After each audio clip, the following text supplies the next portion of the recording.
ഒന്നുകൂടെ കൈ ഉയർത്തി വാ തുറന്ന് ശക്തിയോടെ സ്തോത്രം പറയാം. യിരെമ്യാ പ്രവചനം 32-ാം അധ്യായം 27-ാം വാക്യവും ലൂക്കോസ് വിശേഷം 1-ാം അധ്യായം 37-ാം വാക്യവും ഇപ്പോൾ വായിക്കുന്നതാണ്. യിരെമ്യാ പ്രവചനം 32-ാം അധ്യായം 27-ാം വാക്യവും ലൂക്കോസ് 1:37. ഞാൻ ഇസ്രായേൽ ഗൃഹത്തിലും യഹൂദാ ഗൃഹത്തിലും 32 യിരെമ്യാ പ്രവചനം 32-ാം അധ്യായം 32:27. ഞാൻ സകല ജഡത്തിന്റെയും ദൈവമായ യഹോവയാകുന്നു. എനിക്ക് കഴിയാത്ത വല്ല കാര്യവുമുണ്ടോ?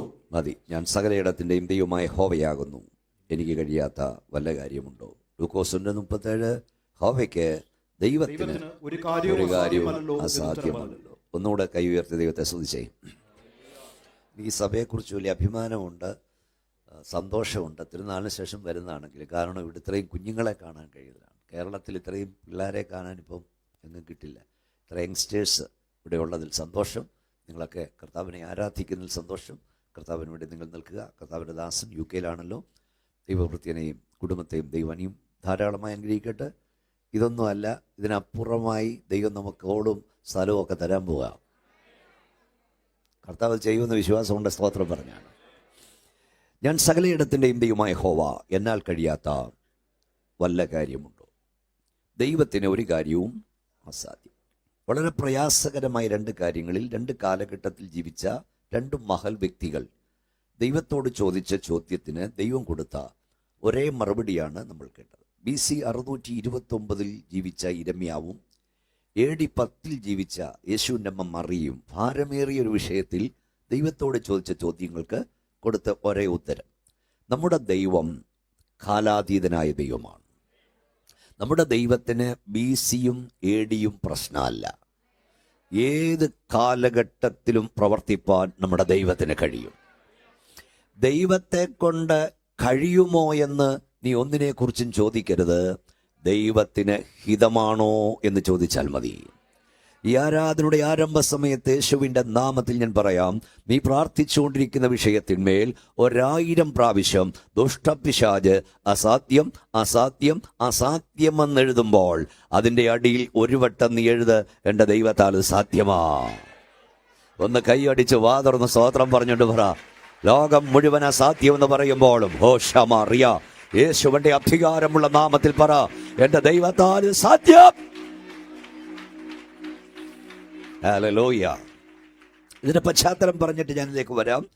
യിരെമ്യാ പ്രവചനം 32-ാം അധ്യായത്തിൽ ദൈവത്തിന്റെ ദാസനായ യിരെമ്യാവിലൂടെ ദൈവം അരുളി ചെയ്യുന്നു, ഈ രാജ്യം പ്രവാസത്തിലേക്ക് പോകാൻ പോകുകയാണ്. ബാബിലോൺ സാമ്രാജ്യം ഈ രാജ്യത്തെ അധീനമാക്കാൻ പോകുകയാണ്.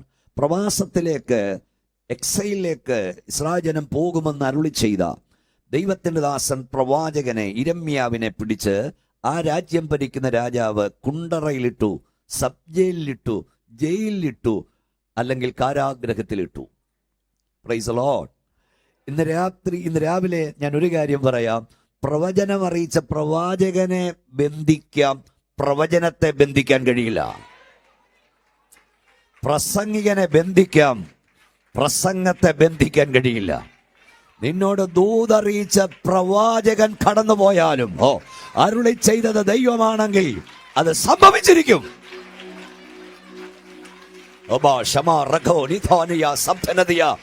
ദൈവത്തിന്റെ ആലോചന നിന്നോട് അരുളിച്ച അരുളപ്പാടറിയിച്ച പ്രവാചകൻ ഭൂമിയിൽ നിന്ന് മാറിപ്പോയാലും അരുളി ചെയ്തവൻ ദൈവമാകിയാൽ അത് സംഭവിച്ചിരിക്കും. പോരാ, എല്ലാവരും കരമടിച്ച ശക്തിയോടെ സ്തോത്രം പറഞ്ഞേ. മക്കളൊക്കെ കരമടിച്ചോ, ദൈവത്തെ ആരാധിച്ചോ എന്നില്ല പറയും.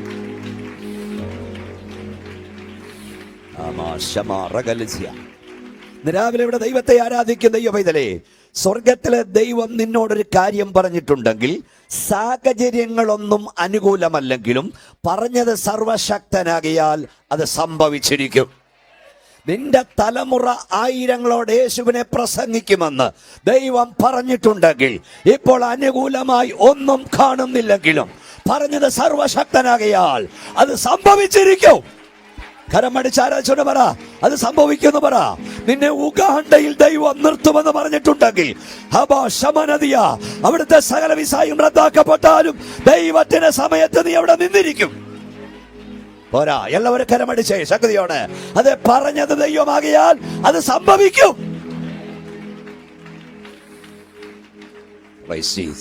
ദൈവദാസനെ പിടിച്ച് കാരാഗ്രഹത്തിലിട്ടു, കുണ്ടറയിലിട്ടു. പക്ഷെ അവിടെ ദൈവദാസൻ കിടക്കുമ്പോൾ യഹോവയുടെ അരുളപ്പാട് വീണ്ടും ഉണ്ടായി. 6-ാം വാക്യം പെട്ടെന്ന് വായിക്കണം. 32-ാം വാക്യം വായിച്ചാട്ട്, 32-6 മുതലുള്ള വാക്യങ്ങൾ വായിച്ചാട്ട്. യിരെമ്യാവ് പറഞ്ഞത്, യഹോവയുടെ അരുളപ്പാട് എനിക്കുണ്ടായതെന്നാൽ, നിന്റെ ഇളയപ്പനായ ശല്ലൂമിന്റെ മകൻ ഹനമയേൽ നിന്റെ അടുക്കൽ വന്ന് അനാഥോത്തിലെ എന്റെ നിലം മേടിച്ചു കൊള്ളാം, അത് മേടിപ്പാൻ തക്കവണ്ണം വീണ്ടെടുപ്പിന്റെ അവകാശം നിനക്കുള്ളതല്ലോ എന്ന് പറയും. യഹോവ അരുളി ചെയ്തതുപോലെ എന്റെ ഇളയപ്പന്റെ മകൻ ഹനമയേൽ കാവൽപ്പുരമുറ്റത്ത് എന്റെ അടുക്കൽ വന്നു. ബെന്യാമീൻ ദേശത്ത് അനാഥോത്തിലെ എന്റെ നിലം മേടിക്കണമേ, അവകാശം നിനക്കുള്ളതല്ലോ, വീണ്ടെടുപ്പും നിനക്കുള്ളത്, നീ അത് മേടിച്ചു കൊള്ളണം എന്ന് എന്നോട് പറഞ്ഞു. അത് യഹോവയുടെ അരുളപ്പാട് എന്ന് ഞാൻ ഗ്രഹിച്ചു. അടുത്തത്, അങ്ങനെ ഞാൻ ഇളയപ്പന്റെ മകൻ ഹനാമയേലിനോട് അനാഥോത്തിലെ നിലം മേടിച്ച് വില 17 ശേക്കൽ വെള്ളി തൂക്കി കൊടുത്തു.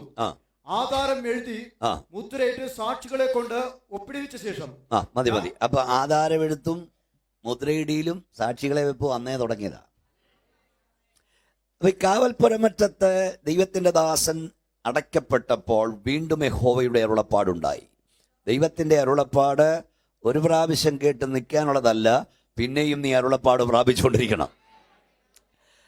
ഈ ദൈവത്തിന്റെ ദാസന് യിരെമ്യാവിന്റെ ഒരു പ്രത്യേകത, 3 കാലഘട്ടത്തിൽ പ്രവചിക്കാൻ ദൈവം തന്റെ ദാസന് കൃപ കൊടുത്തു. അതായത് പ്രവാസത്തിന് മുമ്പ്, പ്രവാസകാലത്ത്, പ്രവാസത്തിന് ശേഷം എന്ന് പറഞ്ഞതിൻ്റെ അർത്ഥം, തൻ്റെ വാ കൊണ്ട് പറഞ്ഞത് തൻ്റെ കണ്ണുകൊണ്ട് കാണുവാൻ ദൈവം കൃപ നൽകി. ഓരോ വാക്കും ദൂത. ഇന്ന് രാവിലെ നിന്റെ വാ കൊണ്ട് അരുളി ചെയ്ത ചിലത് നിന്റെ കണ്ണുകൊണ്ട് കാണാൻ ദൈവം നിനക്ക് ഭാഗ്യം തരും. അബോ റഗോനി ഹത്തുനിയ, നിന്റെ വാ കൊണ്ട് പറഞ്ഞത് ഓ ശബ റഖുനിയ, നിന്റെ കണ്ണുകൊണ്ട് കാണാൻ ദൈവം നിനക്ക് ഭാഗ്യം തരും. ശ്വാസത്തോടെ കരമടിച്ച് വാ തുറന്ന് പറ, ഓ ശബ റഖുനി. മക്കളെ, നിന്റെ വാ കൊണ്ട് പറഞ്ഞത് വിശ്വാസത്തോടെ, സഹോദരി മാതാവേ, നിന്റെ വാ കൊണ്ട് പറഞ്ഞത് നിന്റെ കണ്ണുകൊണ്ട് കാണാൻ ദൈവം നിനക്ക് ഭാഗ്യം തരും. അബോ ശമ റഖുനിയ. ഞാൻ പണ്ട് ഒത്തിരി കാലം TV പ്രഭാഷണം നടത്തിയിട്ടുണ്ട്. നിങ്ങളെ കേട്ടിട്ടുണ്ട്, യൂട്യൂബിലൊക്കെ നിങ്ങൾ ഇപ്പോഴും കേൾക്കുന്നുണ്ടല്ലോ. അപ്പോൾ ആ TV പ്രഭാഷണം കേട്ടപ്പോൾ ഒത്തിരി ആളുകൾ എന്നെ ഫോണിൽ വിളിക്കുമായിരുന്നു. ഒരു ഹൈന്ദവ സഹോദരി കൂടെ എന്നെ വിളിക്കും. ഇവിടെ ഭർത്താവും മദ്യപാനിയാണ്, കുടിയനാണ്, ഉപദ്രവിയാണ്. അപ്പോൾ കൂടെ എന്നെ വിളിക്കും. ഒരു ദിവസം എന്നെ വിളിച്ചിട്ട് ചോദിച്ചു, പാസ്റ്റർ, ദൈവം എൻ്റെ പ്രാർത്ഥനയ്ക്ക് ഉത്തരം തരില്ലേ? ഞാൻ പറഞ്ഞു, ദൈവം നിന്റെ പ്രാർത്ഥനയ്ക്ക് ഉത്തരം തരും. അവൾ നിരാശയോട് വീണ്ടും എന്നോട് ചോദിച്ചു, അതിനി എന്നാ? ഞാൻ ചത്ത ശേഷമാണോ? എൻ്റെ കണ്ണടഞ്ഞ ശേഷമാണോ? എനിക്ക് വലിയ പ്രയാസം തോന്നി. പെട്ടെന്ന് പരിശുദ്ധാത്മാവിൻ്റെ മേൽ വന്നു.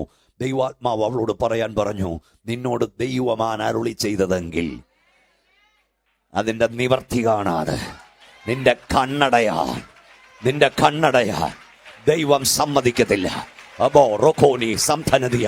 സഭയ്ക്ക് വേണ്ടി, ദേശത്തിന് വേണ്ടി, തലമുറകൾക്ക് വേണ്ടി കരയുന്ന പിതാവേ, കരയുന്ന മാതാവേ, ദൈവത്തിന്റെ ആത്മാവ് ഇന്ന് രാവിലെ നിന്നോട് അരുളപ്പാടായി വിളിച്ചു പറയുന്നു. പരിശുദ്ധാത്മാവ് നിന്നോട് പ്രവചിപ്പാൻ പറയുന്നു.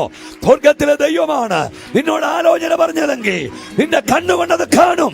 നിന്റെ കണ്ണുകൊണ്ടത് കാണും. അത് കാണാതെ നിന്റെ കണ്ണടയാൻ ദൈവം സമ്മതിക്കില്ല. ശക്തിയോടെ ആരാധിച്ചോ, ശക്തിയോടെ ദൈവത്തെ സ്തുതിച്ചോ.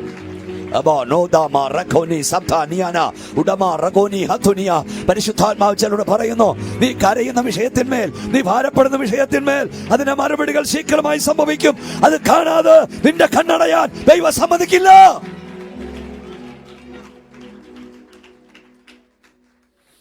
Hallelujah, hallelujah, hallelujah. കാരാഗ്രഹത്തിൽ യിരെമ്യാവ് കിടക്കുമ്പോൾ യഹോവയുടെ അരുളപ്പാട് പിന്നെയും ഉണ്ടായി. എന്താ അരുളപ്പാടുണ്ടായത്? നിന്റെ ഇളയപ്പനായ ശലൂമിന്റെ മകൻ ഹനമയേൽ നിന്റെ അടുക്കൽ വരും. അവന്റെ വസ്തു നീ വിലയ്ക്ക് വാങ്ങണം. അത് ആധാരം എഴുതണം, മുദ്ര വെക്കണം. എവിടെ കിടക്കുമ്പോഴാ പറഞ്ഞേ? കാരാഗ്രഹത്തിൽ കിടക്കുമ്പോൾ. അടുത്ത വാക്യം എന്താ വായിച്ചെന്നറിയാമോ?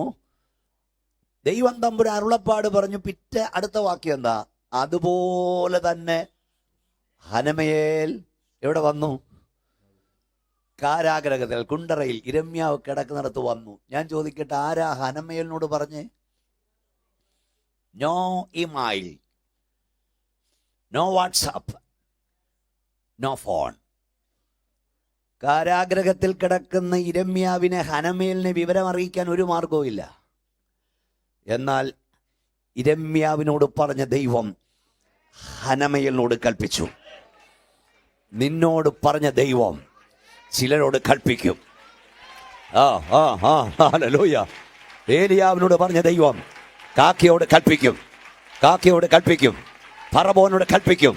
ഈ രാവിലെ പരിശുദ്ധാത്മാ പറയുന്നു, നിനക്ക് വേണ്ടി അവൻ അധികാരികളോട് കൽപ്പിക്കും, ഉന്നതന്മാരോട് കൽപ്പിക്കും. കരമടിച്ച് ദൈവാത്മാവിൽ ദൈവത്തെ സ്തുതിക്ക്. പരിശുദ്ധാത്മാവിൽ സഭയോട് ഞാൻ ദൂത് പറയുന്നു, നമ്മുടെ സഭയ്ക്ക് വേണ്ടി ദൈവം ഉന്നതാധികാരികളോട് കൽപ്പിക്കും. ഓ, ശക്തിയോട് ആരാധിച്ചോ. നിനക്ക് വേണ്ടി, നിന്റെ തലമുറയ്ക്ക് വേണ്ടി അവൻ ഉന്നതന്മാരോട് വാദിക്കും. Oh Jesus.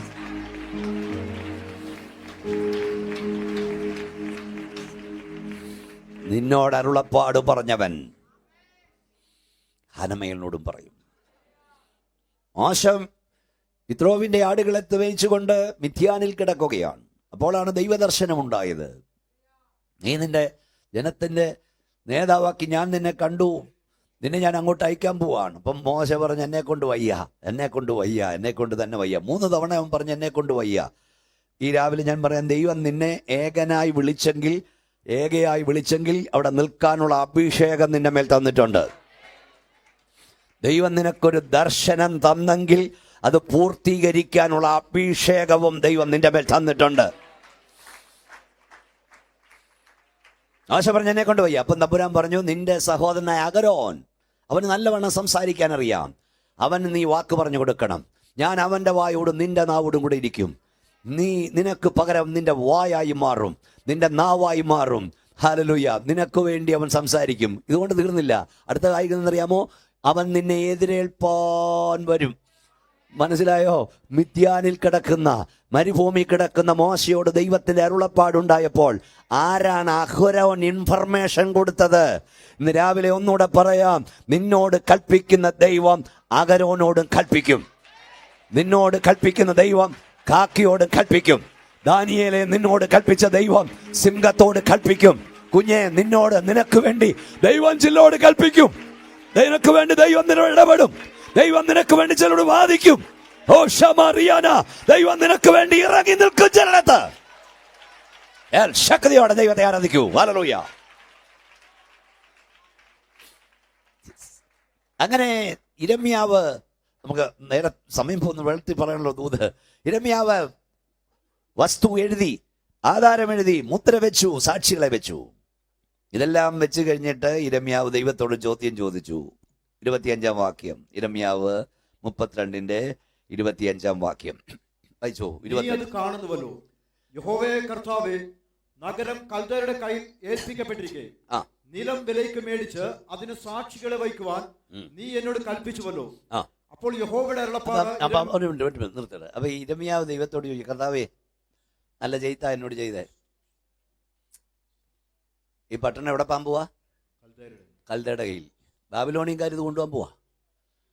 എന്നിട്ട് നീ എന്നോട് പറഞ്ഞു, ഈ വസ്തു വിലയ്ക്ക് വാങ്ങണം, ആധാരം എഴുതണം, മുദ്ര എഴുതണം. എന്നോട് ഈ പണി എന്തിനാ കാണിച്ചേ? ഉടനെ ദൈവം തമ്പുരാൻ പറഞ്ഞ മറുപടിയാ. എന്താ വായിച്ച മക്കളെ? ആരാ വായിക്കുന്നത്? അപ്പോൾ യഹോവയുടെ അരുളപ്പാട് യഹിസ്കീയാവിനുണ്ടായതെന്നാൽ, ഞാൻ സകല ജഡത്തിനും ദൈവമായ യഹോവയാകുന്നു, എനിക്ക് കഴിയാത്ത ഒരു കൈ ഉയർത്തി ഹല്ലേലൂയ എന്ന് പറഞ്ഞ ശക്തിയോട് രമ്യ വെച്ച്, തമ്പുരാനെ, ഇത് അവർ പിടിച്ചോണ്ട് പോകാൻ പോവാ. എന്നിട്ട് എൻ്റെ കാശ് കൊടുത്ത് ഇതെന്തിനാ എന്നെ കൊണ്ട് വിലയ്ക്ക് വാങ്ങിപ്പിച്ചേ? ഉടനെ ദൈവം തമ്പുരാൻ പറഞ്ഞു, ഞാൻ സകല ജഡത്തിനെയും ദൈവമായ യഹോവ, എനിക്ക് കഴിയാത്ത വല്ല കാര്യമുണ്ടോ? അതിൻ്റെ അർത്ഥം, ഇപ്പോഴത്തെ പോലെയല്ല കാര്യങ്ങളെ മാറ്റിമറിക്കാൻ എനിക്കധികം നേരം വേണ്ട. കാര്യങ്ങളെ മാറ്റിമറിക്കാൻ എനിക്കധികം സമയം വേണ്ട. ഇന്ന് രാവിലെ യേശുവിന്റെ അധികാരമുള്ള നാമത്തിൽ പറയുന്നു, വസ്തുതകളെ സംഭവിപ്പിക്കുവാൻ, കാര്യങ്ങളെ മാറ്റിമറിക്കുവാൻ നമ്മുടെ ദൈവത്തിന് അധികം സമയം വേണ്ട.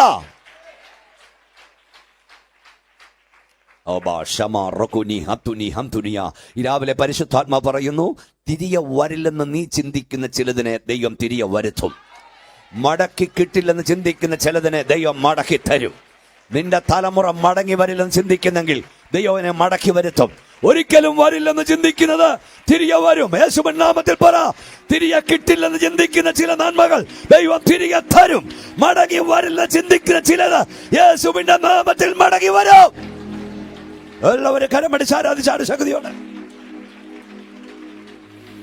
ഓ ശൽഖമാ സഫനദിയ. ഒരിക്കലും ഈ ഹോളിൽ മുട്ടുകുത്തില്ലെന്ന് നീ ചിന്തിക്കുന്ന ചിലരെ ദൈവം ഇതിനകത്ത് മുട്ടുകുത്തിക്കും. നമുക്ക് കഴിയുന്ന ഒരു കാര്യം പറയാം, നമ്മെ കൊണ്ട് കഴിയാത്ത ദൈവത്തെ കൊണ്ട് കഴിയും. നീ ഇവിടുന്ന് സ്തോത്രം പറഞ്ഞാൽ, നീ ഹല്ലേലൂയ പറഞ്ഞാൽ, നീ പ്രാർത്ഥിച്ചാൽ, നീ കൈയടിച്ചാൽ, നിനക്ക് കടന്നു ചെല്ലാൻ കഴിയാത്തിടങ്ങളിൽ ദൈവത്തിന്റെ കരം കടന്നു എന്ന് ചിലത് ചെയ്തിട്ട് മടങ്ങി വരും. പരിശുദ്ധാത്മാവ് പറയുന്നു, ഫോർട്ട് കൊച്ചിയിൽ ചില ഉന്നതന്മാരുടെ ഭവനങ്ങളിൽ ദൈവത്തിന്റെ കരം കടന്നു എന്ന് ചില ചെയ്തിട്ട് മടങ്ങി വരും. ഇവിടെ ദൈവത്തെ ആരാധിക്കും ദൈവസഭയോട് പരിശുദ്ധാത്മാവിൽ ഞാൻ ദൂത് പറയുന്നു, നിങ്ങൾ ആരാധിക്കുമ്പോൾ, നിങ്ങൾ സ്തോത്രം പറയുമ്പോൾ, വൻമേടകളിൽ ഉന്നതന്മാരുടെ സ്ഥലത്ത് നമുക്ക് ചെന്നെത്താൻ കഴിയാത്തിടങ്ങളിൽ ദൈവത്തിന്റെ കരം കടന്നു എന്ന് ചില ചെയ്തിട്ട് മടങ്ങി വരുമെന്ന് ഈ രാവിലെ പരിശുദ്ധാത്മാവ് ആലോചന പറയുന്നു. ഓ ശമാന സഥന റകന സന്തുനിയ.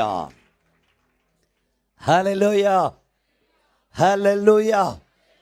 നമ്മുടെ ദൈവത്തിന് കാര്യങ്ങളെ മാറ്റിമറിക്കാൻ അധികം നേരം വേണ്ട, സെക്കൻഡുകൾ മതി. മിനിറ്റുകൾ വേണ്ട, സെക്കൻഡുകൾ മതി. സിംഹാസനത്തിലിരുന്ന് ഇതെന്റെ ധനമാഹാത്മ്യത്തിനായി പണിത മർമ്മം മഹതിയാം ബാബിലോൺ അല്ലയോ എന്ന് ചോദിച്ച നെബൂഖദ്നേസർ സെക്കൻഡുകൾക്കുള്ളിൽ ഭാവം മാറി, രൂപം മാറി, കാളയെപ്പോലെ പുല്ല് തിന്നുന്നവനായി. 1 മണിക്കൂർ മുമ്പ് വരെ അവൻ സിംഹാസനത്തിൽ നിന്നെങ്കിൽ അടുത്ത മണിക്കൂർ കാളയെ പോലാക്കി. അവന്റെ മകനായ ബെൽഷസ് അവന്റെ വലിയ കൊട്ടാരത്തിൽ ദർബാർ ഹാളിൽ അംഗരക്ഷകരുടെ അകമ്പടിയോട് അവരെല്ലാവരുടെ ചുറ്റും നിന്ന്, രാജാവേ നീ കുറവില്ലാത്തവൻ, രാജാവേ നീ കുറവില്ലാത്തവൻ, രാജാവേ നീ കുറവില്ലാത്തവൻ പാടിക്കൊണ്ടിരിക്കുകയാണ്. ടൈറ്റ് സെക്യൂരിറ്റിയുള്ള ദർബാർ ഹാൾ. ഈ ചെക്ക് പോലും നമ്മുടെ ഭാഷയിൽ പറഞ്ഞാൽ കടന്നു ചെല്ലാൻ കഴിയില്ല. ഒരു കയ്യോ കാലോ അനക്കാൻ കഴിയാത്ത സെക്യൂരിറ്റിയുള്ള ആ ഹോളിൽ രാജാവേ നീ കുറവില്ലാത്തവൻ, കുറവില്ലാത്തവൻ, കുറവില്ലാത്തവൻ പാടിക്കൊണ്ടിരിക്കുമ്പോൾ തെറ്റുപറ്റാത്തൊരു ത്രാസുമായി ഒരു കരം ആ ഹോളിൽ വെളിപ്പെട്ടു. ഓഹോ ഹല്ലേലൂയ. ആ കരം അവനെ തൂക്കിയെടുത്ത ത്രാസിലൊക്കെ ഒറ്റ എറിഞ്ഞു. സെക്കൻഡുകൾക്കുള്ളിൽ ആ ത്രാസ് അവനെ തൂക്കി.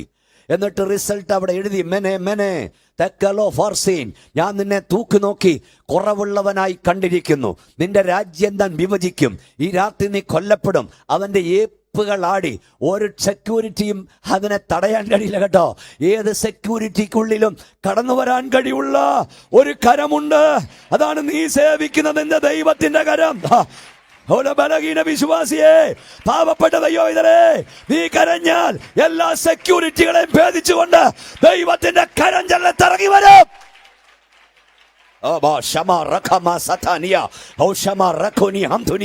എല്ലാവരും അന്യഭാഷ ദൈവത്തെ സ്തുതിച്ചോട്ടുന്ന രാത്രി ഈ പകൽ യേശുവിന്റെ നാമത്തിൽ പറ, ഞാൻ കരഞ്ഞാൽ എന്റെ ദൈവത്തിന്റെ കരം വെളിപ്പെടും. മണിക്കൂറുകൾ മുമ്പ് വന്ന് അംഗരക്ഷകരുടെ നടുവിൽ നിന്ന് കുറവില്ലാത്തവൻ കുറവില്ലാത്തവൻ എന്ന പാട്ട് കേട്ടുകൊണ്ടിരുന്നവൻ ഇപ്പോൾ 1 മണിക്കൂർ കൊണ്ട് നിഷ്കാസനായി സിംഹാസനത്തിൽ നിന്ന്. ദൈവകുഞ്ഞെ, നിന്റെ അവസ്ഥ മാറ്റാൻ ദൈവത്തിന് അധിക നേരം വേണ്ട. നമ്മുടെ അവസ്ഥ മാറ്റാൻ ദൈവത്തിന് അധിക നേരം വേണ്ട. ഇപ്പോഴത്തെ സാഹചര്യം കണ്ടുകൊണ്ട് ഒന്നിനെയും വിലയിരുത്തരുത്. Your present situation is not your final destination. Praise the lord. The best is not to come. നിന്റെ ഇപ്പോഴത്തെ സാഹചര്യങ്ങൾ, remember that your present situation is not your final destination. The best is yet not to come. നിന്റെ ഇപ്പോഴത്തെ സാഹചര്യം നിന്റെ ആത്യന്തിക ലക്ഷ്യസ്ഥാനമല്ല. ആ ലക്ഷ്യസ്ഥാനത്തേക്കുള്ള യാത്രയിലാണ് നമ്മൾ. ഒന്നുകൂടെ പറയാം, 23-ാം സങ്കീർത്തനം നമുക്ക് വളരെ ഇഷ്ടം. 23-ാം സങ്കീർത്തനം ഒന്ന് പറഞ്ഞേ, ഒന്നിച്ച്. യഹോവ ഒരുമിച്ച് പറ, ഒരുമിച്ച് പറ. യഹോവ എനിക്ക് പച്ചയായ പുൽപ്പുറങ്ങളിൽ സ്വസ്ഥതയുള്ള വെള്ളത്തിനകത്തേക്ക് കണ്ടോ. അപ്പം പച്ചയായ പുൽപ്പുറത്ത് അവനെ കിടത്തുന്നു, സ്വസ്ഥതയുള്ള വെള്ളത്തിലേക്ക് നടത്തുന്നു. അവിടെ അത്രയാണ് സന്തോഷം. പക്ഷെ അടുത്ത പദം, the valley of shadow of death, മരണനിഴൽ താഴ്വര, ക്രിസ്ത്യ ജീവിതം എപ്പോഴും പച്ചപ്പുല്ലൊന്നുമല്ല, എപ്പോഴും സ്വസ്ഥതയുള്ള വെള്ളം മാത്രമല്ല. കൂരിൽ താഴ്വരയുണ്ട്, മരണനൽ താഴ്വരയുണ്ട്. പക്ഷേ അവിടെ നിന്നെ എൻ്റെ കർത്താവ് തനിയെ വിടില്ല, തനിയെ വിടില്ല. പക്ഷെ അവനക്ക് വളരെ ഇഷ്ടമുണ്ട്. എന്താണെന്നറിയാം, പച്ചയായ പുൽപ്പുറങ്ങൾ അവനെ കിടത്തുന്നു, സ്വസ്ഥതയുള്ള വെള്ളത്തിനരികത്തേക്ക് എന്നെ നടത്തുന്നു. കൂരിൽ താഴ്വരയിലൂടെ, എല്ലാവരും ഒന്ന് പറ, ഡെലിവറി സർച്ചിലെ ദൈവമക്കൾ ഒന്നിച്ച് പറ, കൂരിൽ താഴ്വരയുടെ നടന്നാലും. ഉറക്കെ പറ മക്കളെ, നടന്നാലും. മക്കളെല്ലാം എന്ന് പറഞ്ഞേ നടന്നാലും. ശബ്ദത്തിൽ പറ നടന്നാലും, നടന്നാലും. ശബ്ദത്തിൽ പറ നടന്നാലും. അതിൻ്റെ അർത്ഥം എന്താ? പച്ചയായ പുൽപ്പുറത്ത് അവൻ നമ്മെ കിടത്തിയിരിക്കുകയാണ്. The valley of shadow of death, മരണനൽ താഴ്വരയിൽ അവൻ നമ്മെ കിടത്തിയിരിക്കുകയല്ല, അവൻ നമ്മെ നടത്തുകയാണ്. അതിൻ്റെ അർത്ഥം നാം അതിന് പുറത്തു വരും. കഷ്ടത വരുമ്പോൾ, പ്രയാസം വരുമ്പോൾ, പരിഹാസം വരുമ്പോൾ, ആക്ഷേപം വരുമ്പോൾ, നിന്ന വരുമ്പോൾ, ഞെരുക്കം വരുമ്പോൾ, യേശുവിൻ്റെ നാമത്തിൽ ദൈവഞ്ഞെ നീ പറയണം, ദുഷ്ടപിശാചേ, എൻ്റെ ദൈവം എന്നെ കഷ്ടതയിലിട്ടിരിക്കുകയല്ല, അപമാനത്തിലിട്ടിരിക്കുകയല്ല, ആക്ഷേപത്തിലിട്ടിരിക്കുകയല്ല, പട്ടിണിയിലിട്ടിരിക്കുകയല്ല. ഞാനിവിടെ കൂടെ നടക്കുകയാണ്. അതിൻ്റെ അർത്ഥം ഞാൻ പുറത്തു വരും. കരമടിച്ചോണ്ട് പറ, ഞാൻ പുറത്തു വരും. എൻ്റെ ദൈവം എന്നെ പുറത്തു കൊണ്ടുവരും. ശക്തിയോടെ ദൈവത്തെ ആരാധിച്ചോണ്ട് പറ, ഞാൻ ഇന്ന് പുറത്തു വരുമെന്ന് പറ. എന്റെ ദൈവം എന്നെ പുറത്തു കൊണ്ടുവരുമെന്ന് പറ. എന്റെ കർത്താവ് എന്നെ ഇവിടെ ഇട്ടിരിക്കുകയല്ലെന്ന് പറ. ഇതിന് പുറത്തേക്ക് എന്നെ ദൈവം കൊണ്ടുവരും. കഷ്ടം വരുമ്പോൾ പറ, പ്രയാസം വരുമ്പോൾ പറ, പ്രതിസന്ധി വരുമ്പോൾ പറ, നിന്ദ വരുമ്പോൾ പറ, ഞാനിവിടെ ഇട്ടിരിക്കുകയല്ല, എന്നെ ഇവിടെ കടത്തിയിരിക്കുകയല്ല, ഞാനിതിന് പുറത്തു വരും.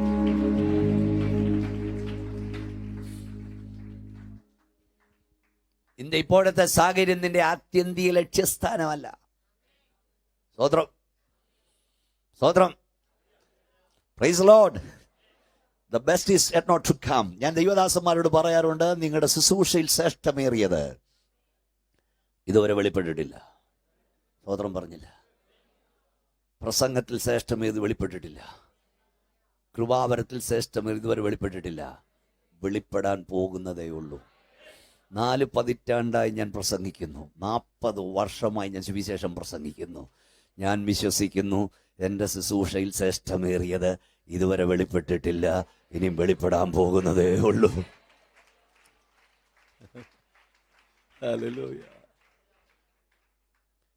ഒരു നാടകശാലയിൽ ഒരു നാടകം കണ്ടുകൊണ്ടിരിക്കുമ്പോൾ ഒരുത്തൻ്റെ അങ്ങ് കരയുക. നായകൻ്റെ, എല്ലാവരും കരയുക, നായകൻ്റെ ആ കഷ്ടപ്പാടും സങ്കടവും എല്ലാം കണ്ടിട്ട് എല്ലാവരും ഇരുന്ന് കരയുക. അയ്യോ, ഈ മനുഷ്യന് ഇത്രയും വേദന. ഒരുത്തൻ മാത്രം കരയുന്നില്ല. അപ്പം മറ്റവൻ ചോദിച്ചോടൂ, ഈയൊക്കെ മനസാക്ഷിയില്ലയോടൂ? ഇവൻ അനുഭവിക്കുന്ന കണ്ടിട്ട് എല്ലാവരും കരയിട്ട് നീ എന്താ കരയാത്തെ? അയാൾ പറഞ്ഞു, ഇതവൻ്റെ അവസാനമല്ല, ഇവനിവിടെ തീരില്ല. എന്താ? അതൊക്കെ എങ്ങനെ അറിയാം? ഈ നാടകം എഴുതിയ ഞാനാ, എനിക്കറിയാം ഇയാൾ എവിടെ എത്തുമെന്ന്. രാവിലെ ഈ ഹോളിൽ വന്ന ദൈവവേദനയെ നിന്റെ കഷ്ടത കണ്ടിട്ടും, നിന്റെ പ്രയാസം കണ്ടിട്ടും, നിന്റെ ഞെരുക്കം കണ്ടിട്ടും ദൈവം തമ്പുരാൻ മിണ്ടുന്നില്ലെങ്കിൽ അതിൻ്റെ അർത്ഥം നീ ഇവിടെ തീരില്ലെന്നാ. നിന്റെ അവസാനം ഇതല്ലെന്നാ. നീ ഇതിന് പുറത്തു വരും. Your present situation is not your final destination. ഇതല്ല നിന്റെ ആത്യന്തിക ലക്ഷ്യസ്ഥാനം. നീ അവിടെ കൂടെ യാത്രയിലെത്തണേ. ഭാരപ്പെടരുത്. കൈ ഉയർത്തി ശക്തിയോടെ ദൈവത്തിന് സ്തോത്രം പറഞ്ഞ എല്ലാവരും, ഞാൻ സകലയിടത്തിനും ദൈവമായ യഹോവ, എന്നാൽ കഴിയാത്ത നല്ല കാര്യമുണ്ട്. ഉൽപ്പത്തി മുതൽ വെളിപ്പാട് വരെ അസാധ്യങ്ങളെ സാധ്യമാക്കുന്ന ദൈവത്തെയാണ് വെളിപ്പെടുത്തുന്നത്.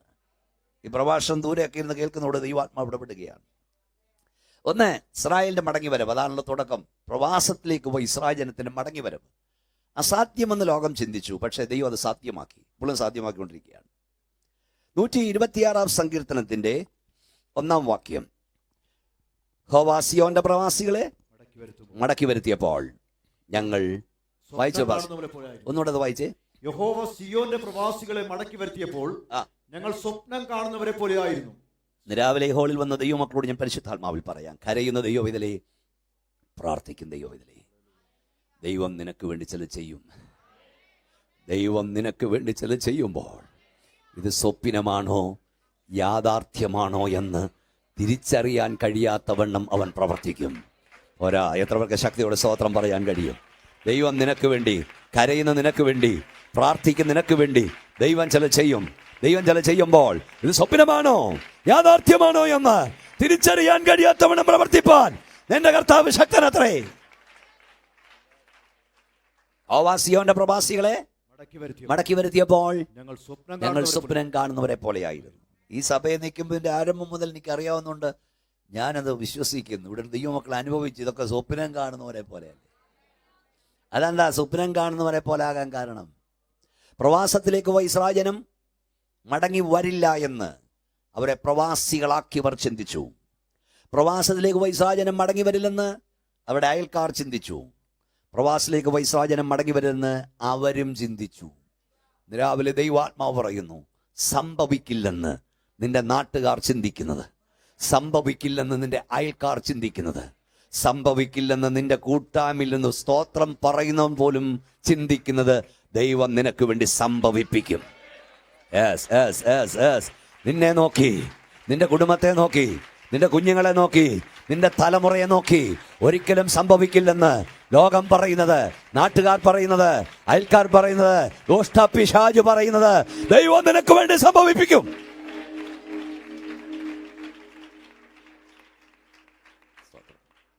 സിയോന്റെ പ്രവാസികളെ മടക്കി വരുത്തിയപ്പോൾ ഞങ്ങൾ സ്വപ്നം കാണുന്നവരെ പോലെയായിരുന്നു. കരയുന്ന നിനക്ക് വേണ്ടി ദൈവം ചിലത് ചെയ്യും. പ്രാർത്ഥിക്കുന്ന നിനക്ക് വേണ്ടി ദൈവം ചിലത് ചെയ്യും. നീ തന്നെ സ്വപ്നം കാണുന്നവനെ പോലെയായിരിക്കും. അടുത്ത അന്ന് ഞങ്ങളുടെ വായിൽ ചിരിയും, ഞങ്ങളുടെ വായിൽ ആർപ്പുമുണ്ടായിരുന്നു.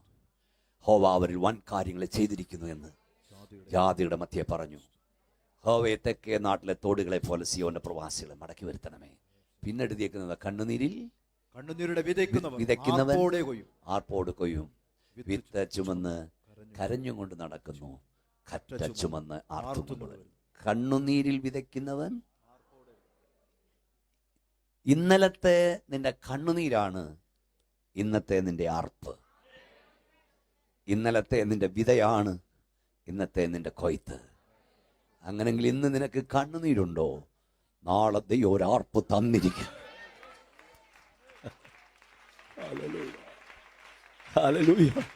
ഇന്ന് നിനക്ക് കണ്ണുനീരുണ്ടോ? നാളെ ദൈവം ഒരാർപ്പ് നിനക്ക് തരും.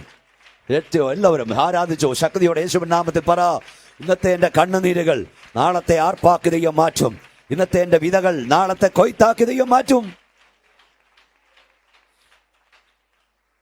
ഇസ്രായേലിന്റെ മടങ്ങി വരവ് സംഭവിക്കില്ലെന്ന് ചിന്തിച്ചു. ദൈവരെ മടക്കി വരുത്തി. അസാധ്യങ്ങളെ സാധ്യമാക്കുന്നവനാണ് നമ്മുടെ ദൈവം. 2, അബ്രഹാമിന് ഒരു മകൻ ജനിക്കുമെന്ന് ആരും ചിന്തിച്ചില്ല. അവസാനം അബ്രഹാം പോലും സംശയിച്ചു, അല്ലെങ്കിൽ ഇസഹാക്കിന്റെ ജനനം. ഉൽപ്പത്തി പുസ്തകം 12-ാം അധ്യായം 1-ാം വാക്യത്തിലാണ് അബ്രഹാമിനെ ദൈവം വിളിക്കുന്നത്. അപ്പോൾ അബ്രഹാമിനോട് ദൈവം പറഞ്ഞു, നീ മുഖാന്തരവും നിന്റെ സന്തതി മുഖാന്തരവും ദേശത്തെ സകല ജനവും അനുഗ്രഹിക്കപ്പെടും. നിന്നെ ഞാൻ അനുഗ്രഹിക്കും, വർദ്ധിപ്പിക്കും. അപ്പൊ നിന്റെ സന്തതി മുഖാന്തരം സകല വംശങ്ങളും അനുഗ്രഹിക്കപ്പെടും. ദൈവ വാഗ്ദത്തം അബ്രഹാമിന് കൊടുത്തു. ആ വാഗ്ദത്ത നിവർത്തിക്ക് വേണ്ടി 25 വർഷം അബ്രഹാം കാത്തിരിക്കേണ്ടി വന്നു. അതിനിടയ്ക്ക് പലവട്ടം അബ്രഹാമും ദൈവവുമായി സംഭാഷണം നടന്നു. ഇടയ്ക്കൊക്കെ പുള്ളി ഒന്ന് പിണങ്ങി. 15-ാം അധ്യായത്തിൽ ദൈവം തമ്പുരാൻ അബ്രഹാമിന്റെ വീട്ടിൽ ചെന്നു. ഞാൻ നിന്റെ അതിമഹത്തായ പ്രതിഫലവാ, ഞാൻ നിന്നെ അനുഗ്രഹിക്കുമെന്നൊക്കെ പറഞ്ഞു. ദൈവം തമ്പുരാനോട് അബ്രഹാം പറഞ്ഞു, ദൈവം തമ്പുരാനെ, കുറേ നാളായി ഇത് ഞാൻ കേൾക്കാൻ തുടങ്ങിയിട്ട്, ഇനിയിപ്പം ആ പ്രതീക്ഷയൊക്കെ പോയി. പിന്നെന്തായെന്നറിയാം, എൻ്റെ ദാസനായ ദമ്മശേക്കുകാരനായ എലയാസർ എൻ്റെ മുമ്പാകെ ജീവിച്ചിരുന്നാൽ മതി. അവിടെ വഴിക്കുന്ന കേട്ടില്ലേ ദർശനത്തിൽ, ഭയപ്പെടണ്ട, ഞാൻ നിന്റെ പരിചയം നിന്റെ അതിമഹത്തായ പ്രതിഫലമാകുന്നു. അതിന് അബ്രഹാം, കർത്താവായ യഹോവേ, നീ എനിക്ക് എന്തു തരും? ഞാൻ മക്കളില്ലാത്തവനായി നടക്കുന്നുവല്ലോ.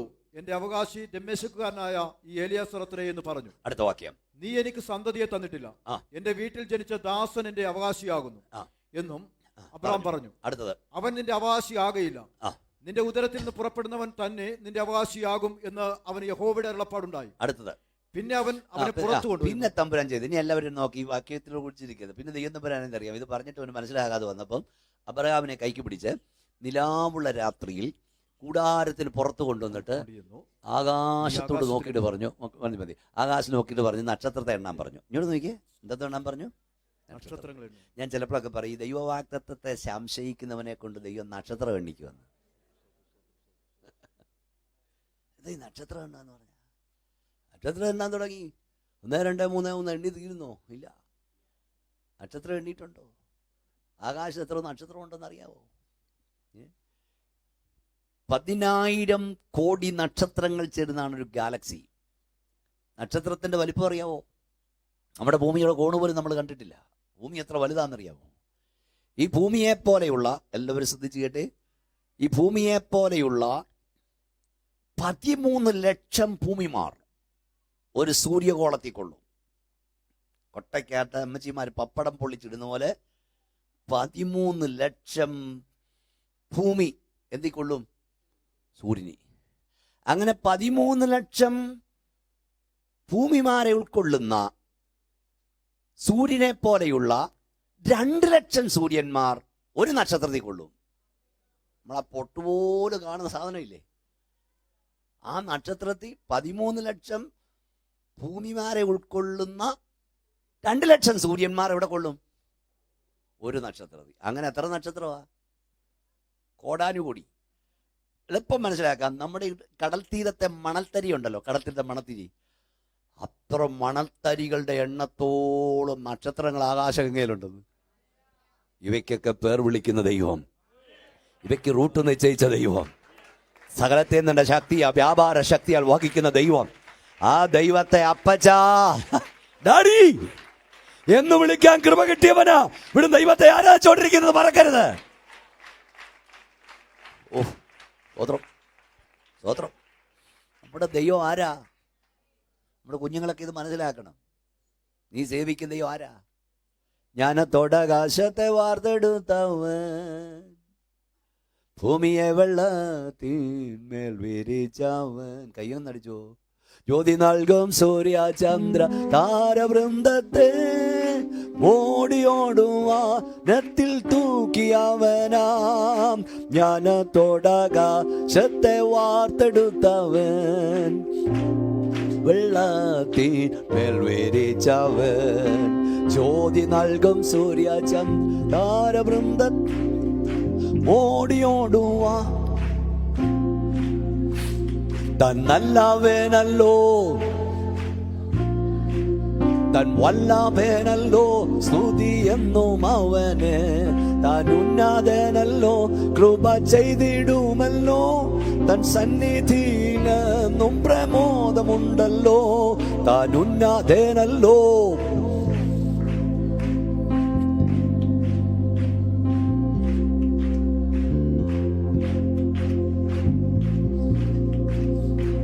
തൻ സന്നിധിയിലെന്നും പ്രമോദമുണ്ടല്ലോ. അപ്പൊ എന്താ നമ്മുടെ ദൈവം ആരാ? ജ്ഞാനത്തോടെ ആകാശത്തെ വാർത്തെടുത്തവൻ, ഭൂമിയെ വെള്ളത്തിന്മേൽ വിരിച്ചവൻ, ജ്യോതി നൽകും സൂര്യ ചന്ദ്രഗോളങ്ങളെ മോടിയോട് വാനത്തിൽ തൂക്കിയവൻ. ചേപ്പനം പറഞ്ഞു, അവന്റെ വ്യക്തിയുടെ മഹാത്മ്യ നിമിത്തം അവയിൽ ഒന്നുപോലും കുറഞ്ഞു കാണില്ല. തമ്പുരാൻ അബ്രഹാമിനെ വിളിച്ച് നക്ഷത്രത്തെ എണ്ണാൻ പറഞ്ഞതടാ കുഞ്ഞേ, ഈ നക്ഷത്രങ്ങളെ കണ്ടോ, ഇതിന്റെ വലിപ്പം കണ്ടോ, ഇവയ്ക്ക് റൂട്ട് നിശ്ചയിച്ചവൻ, ഇവയ്ക്ക് പേർ വിളിച്ചവനാണ് ഞാൻ. എനിക്ക് നിനക്ക് 100-ാം വയസ്സൊരു കൊച്ചിനെ തരുന്ന വലിയ കാര്യമാണോ? മക്കളെ, വലിപ്പം മനസ്സിലായോ? ഈ ദൈവത്തിനൊരു നരകമുണ്ടാക്കുന്ന വലിയ കാര്യമല്ല, ഈ ദൈവത്തിന് സ്വർഗം ഉണ്ടാക്കുന്ന വലിയ കാര്യമല്ല. അവനെ കൊണ്ട് അസാധ്യമായതൊന്നുമില്ല. നീ ഇന്ന് രാവിലെ ഏത് ഭാരത്തോടെ അതിനകത്ത് വന്നത്? നീ ഞരങ്ങുന്ന വിഷയത്തിന്മേൽ അത്ഭുതം ചെയ്യുവാൻ എൻ്റെ ദൈവത്തിന് കഴിയും. നമ്മുടെ ദൈവത്തെ കൊണ്ട് കഴിയാത്ത ഒന്നുമില്ല. ഒരൊറ്റ വാക്കിനാൽ സകലത്തെ ഉളവാക്കിയ ദൈവത്തിന് ഇന്ന് രാവിലെ നിന്റെ പ്രശ്നത്തിന്മേൽ ഒരു വാക്ക് കൽപ്പിച്ചാൽ പരിഹാരമാകും. ഹല്ലേലൂയ. അങ്ങനെ അബ്രഹാം ദീർഘനാൾ കാത്തിരുന്നു. 18-ാം അധ്യായത്തിൽ വീണ്ടും അബ്രഹാമിന്റെ വീട്ടിൽ 3 ദൂതന്മാർ വരുന്നു. അത് ദൈവമാണെന്ന് ഞാൻ വിശ്വസിക്കുന്നു. എടുത്ത് വായിക്കാൻ നേരമില്ലാത്തതുകൊണ്ടാണ്. അവർ പോകാൻ ഇറങ്ങുമ്പോൾ അബ്രഹാമിനോട് പറയുന്നു, അടുത്ത വർഷം ഇതേ സമയത്ത് ഞാൻ വരും, അപ്പോൾ നിനക്ക് ഒരു മകനുണ്ടാവും. ഇത് കേട്ട സാറാമ്മച്ചി കൂടാരത്തിനകത്ത് നിന്ന് ചിരിച്ചു. പൊട്ടിച്ചിരിച്ചില്ല, അട്ടഹസിരിച്ചില്ല, അകത്ത് നിന്ന് രഹസ്യമായി ചിരിച്ചു. പക്ഷേ കൂടാരത്തിന് പുറത്ത് നിന്നവൻ ആ ചിരി കണ്ടു, ആ ചിരി കേട്ടു. രാവിലെ ഇവിടെ ദൈവത്തെ ആരാധിക്കാൻ വന്ന ദൈവപൈതലേ, നീ രഹസ്യമായി കരയുന്നത് കാണുന്നൊരു സ്വർഗമുണ്ട്. ആരും കാണാ നീ തുടച്ച കണ്ണുനീരുകൾ അവൻ കാണുന്നുണ്ട്. നീ അടുക്കളയിൽ നിന്ന് കരഞ്ഞ കണ്ണുനീരും ബെഡ്റൂമിൽ ഒഴുക്കിയ കണ്ണുനീരും അപ്പൻ കാണാതെയും അമ്മ കാണാതെയും ഭാര്യ കാണാതെയും ഭർത്താവ് കാണാതെയും നീ തുടച്ചു കളഞ്ഞ കണ്ണുനീരുകൾ അവൻ കാണുന്ന ദൈവമാണ്.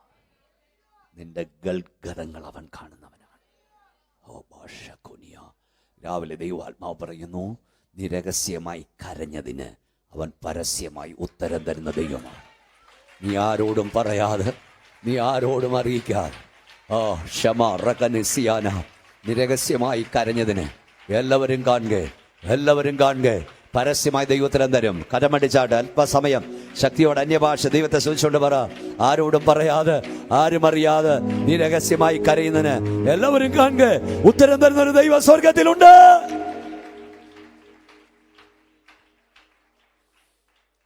ഹല്ലേലൂയ.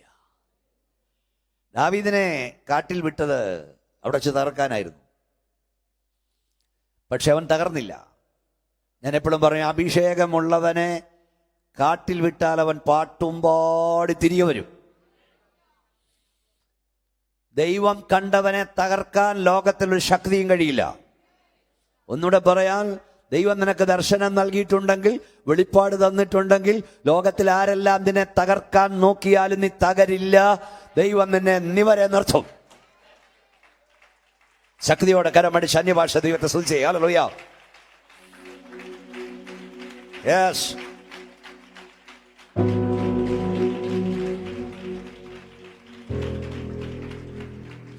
ദാവീദ് കാട്ടിൽ പോയി.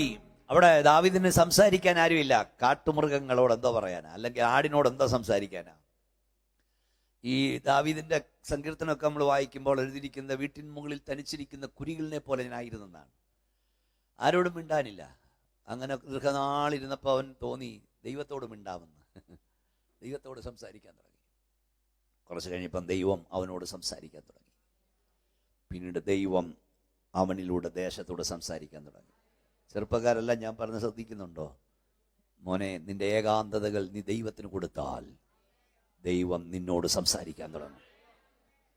തുടർന്ന് ദൈവം നിന്നിലൂടെ ദേശത്തോട് സംസാരിക്കാൻ തുടങ്ങും. സ്തോത്രം. അത് മാത്രമല്ല, അവിടെ തീർന്നില്ല. ഇസ്രായേലിൽ ഒരു രാജാവിൻ്റെ വേക്കൻസി വന്നപ്പോഴേ ആരാണ് ദാവീദിനെ റെക്കമെൻഡ് ചെയ്തത്? സ്തോത്രം. ശൗലല്ലായിരുന്നു.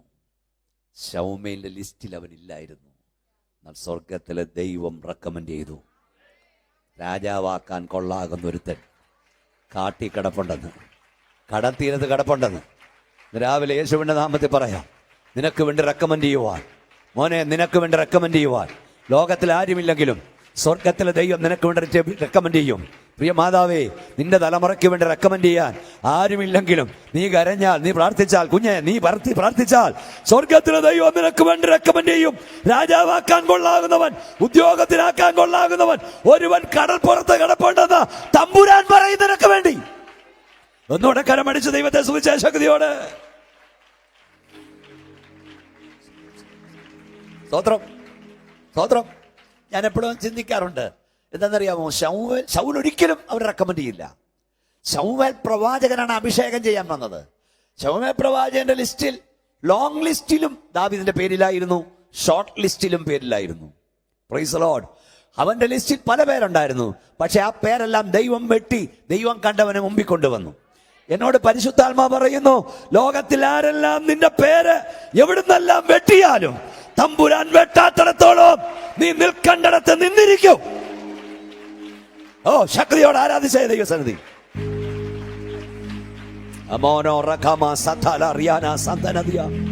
നിന്റെ സന്താനത്തിന്റെ പേര് ആരൊക്കെ എവിടുന്നൊക്കെ വെട്ടിയാലും ദൈവം തമ്പുരാൻ ടിക്കിട്ടിടത്തോളം നീ അവിടെ നിന്നിരിക്കും.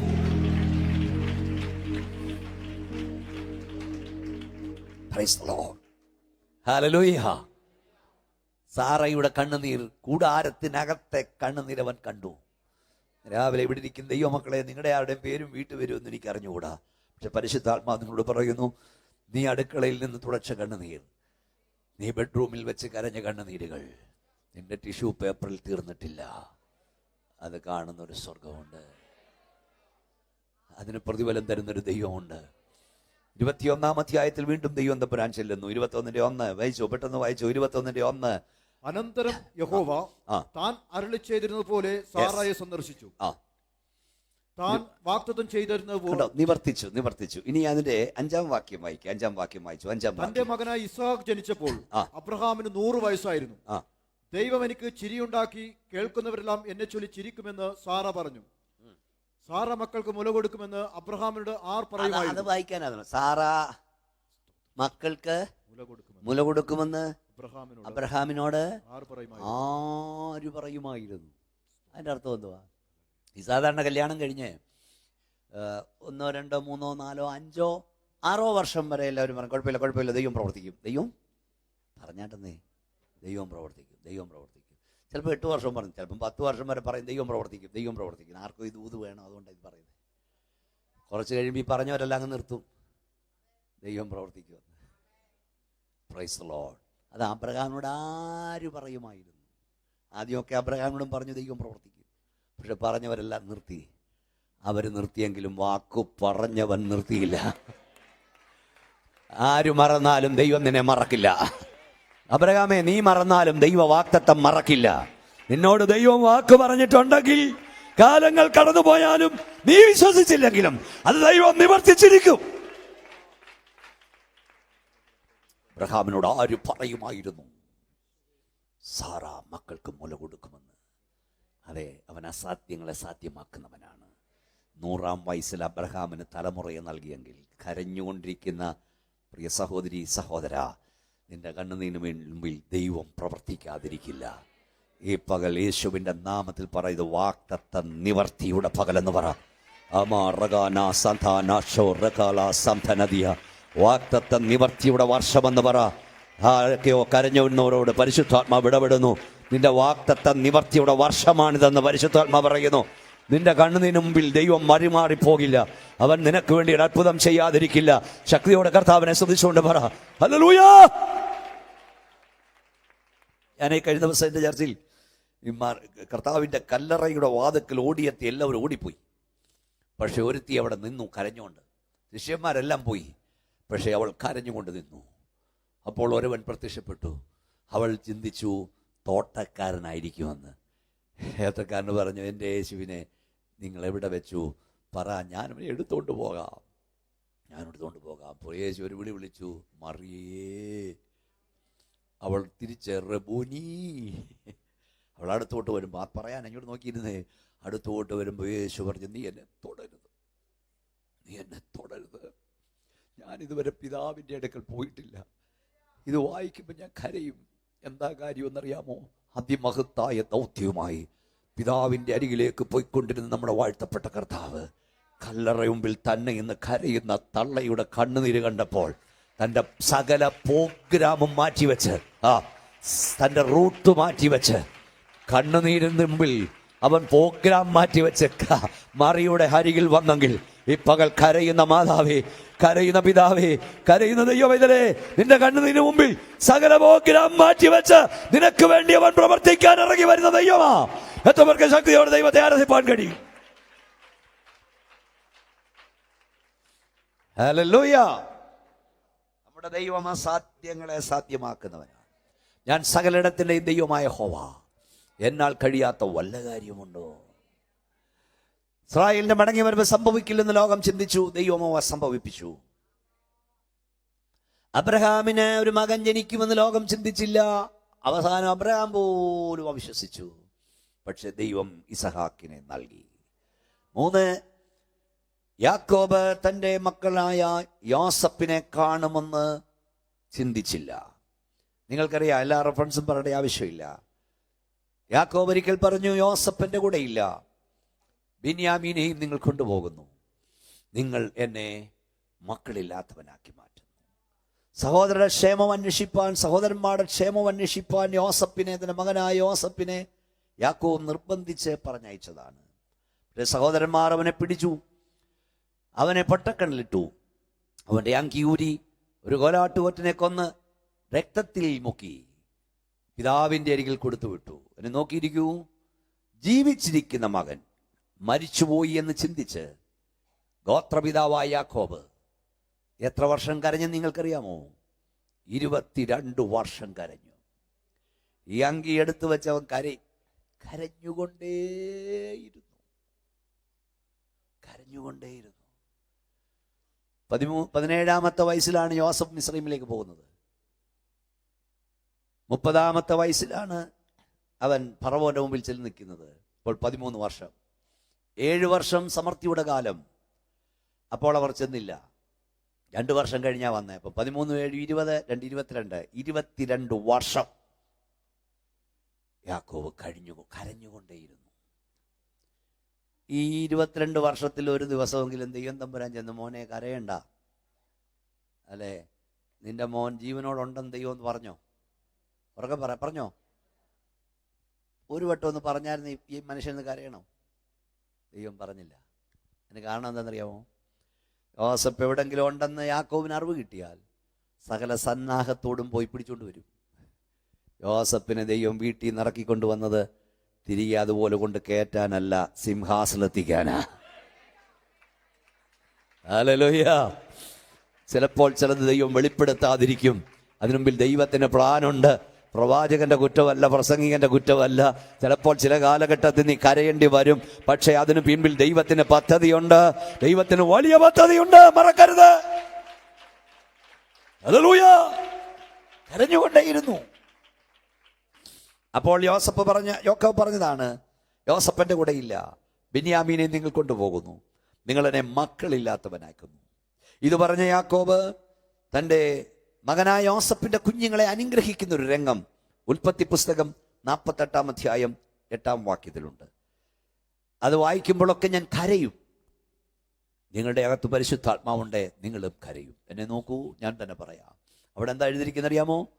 യോസഫ് തന്റെ മക്കളെ അനുഗ്രഹിക്കുമ്പോൾ ഇവരാരും ചോദിച്ചു. എന്നിട്ട് പറഞ്ഞെന്നറിയാമോ? യോസഫ് പറഞ്ഞു, യാക്കോബ് പറഞ്ഞു, മകനെ യോസഫേ,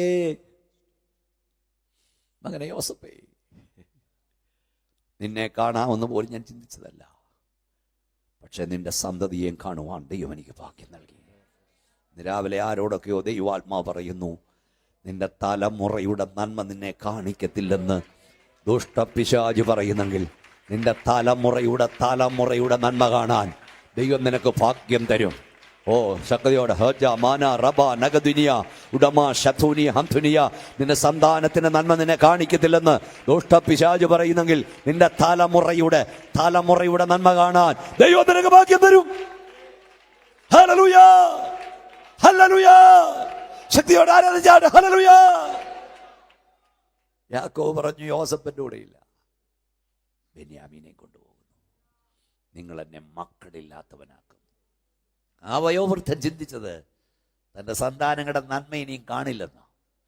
ഇന്ന് രാത്രി ഇവിടെ വന്ന പകൽ ഇവിടെ നിങ്ങളോടും പരിശുദ്ധാത്മ പറയുന്നു, ഇടയ്ക്കിടയ്ക്ക് പിശാച് പറയും, നിന്റെ സന്താനത്തിന് നന്മ നിന്നെ കാണിക്കത്തില്ലെന്ന്. നല്ല യേശുവിൻ്റെ നാമത്തിൽ പറയുക, എൻ്റെ തലമുറയുടെ നന്മ കാണാൻ ദൈവം എനിക്ക് ഭാഗ്യം തരും. Hallelujah, hallelujah, hallelujah. അടുത്തത് യോസഫിന്റെ കാര്യമാണ്.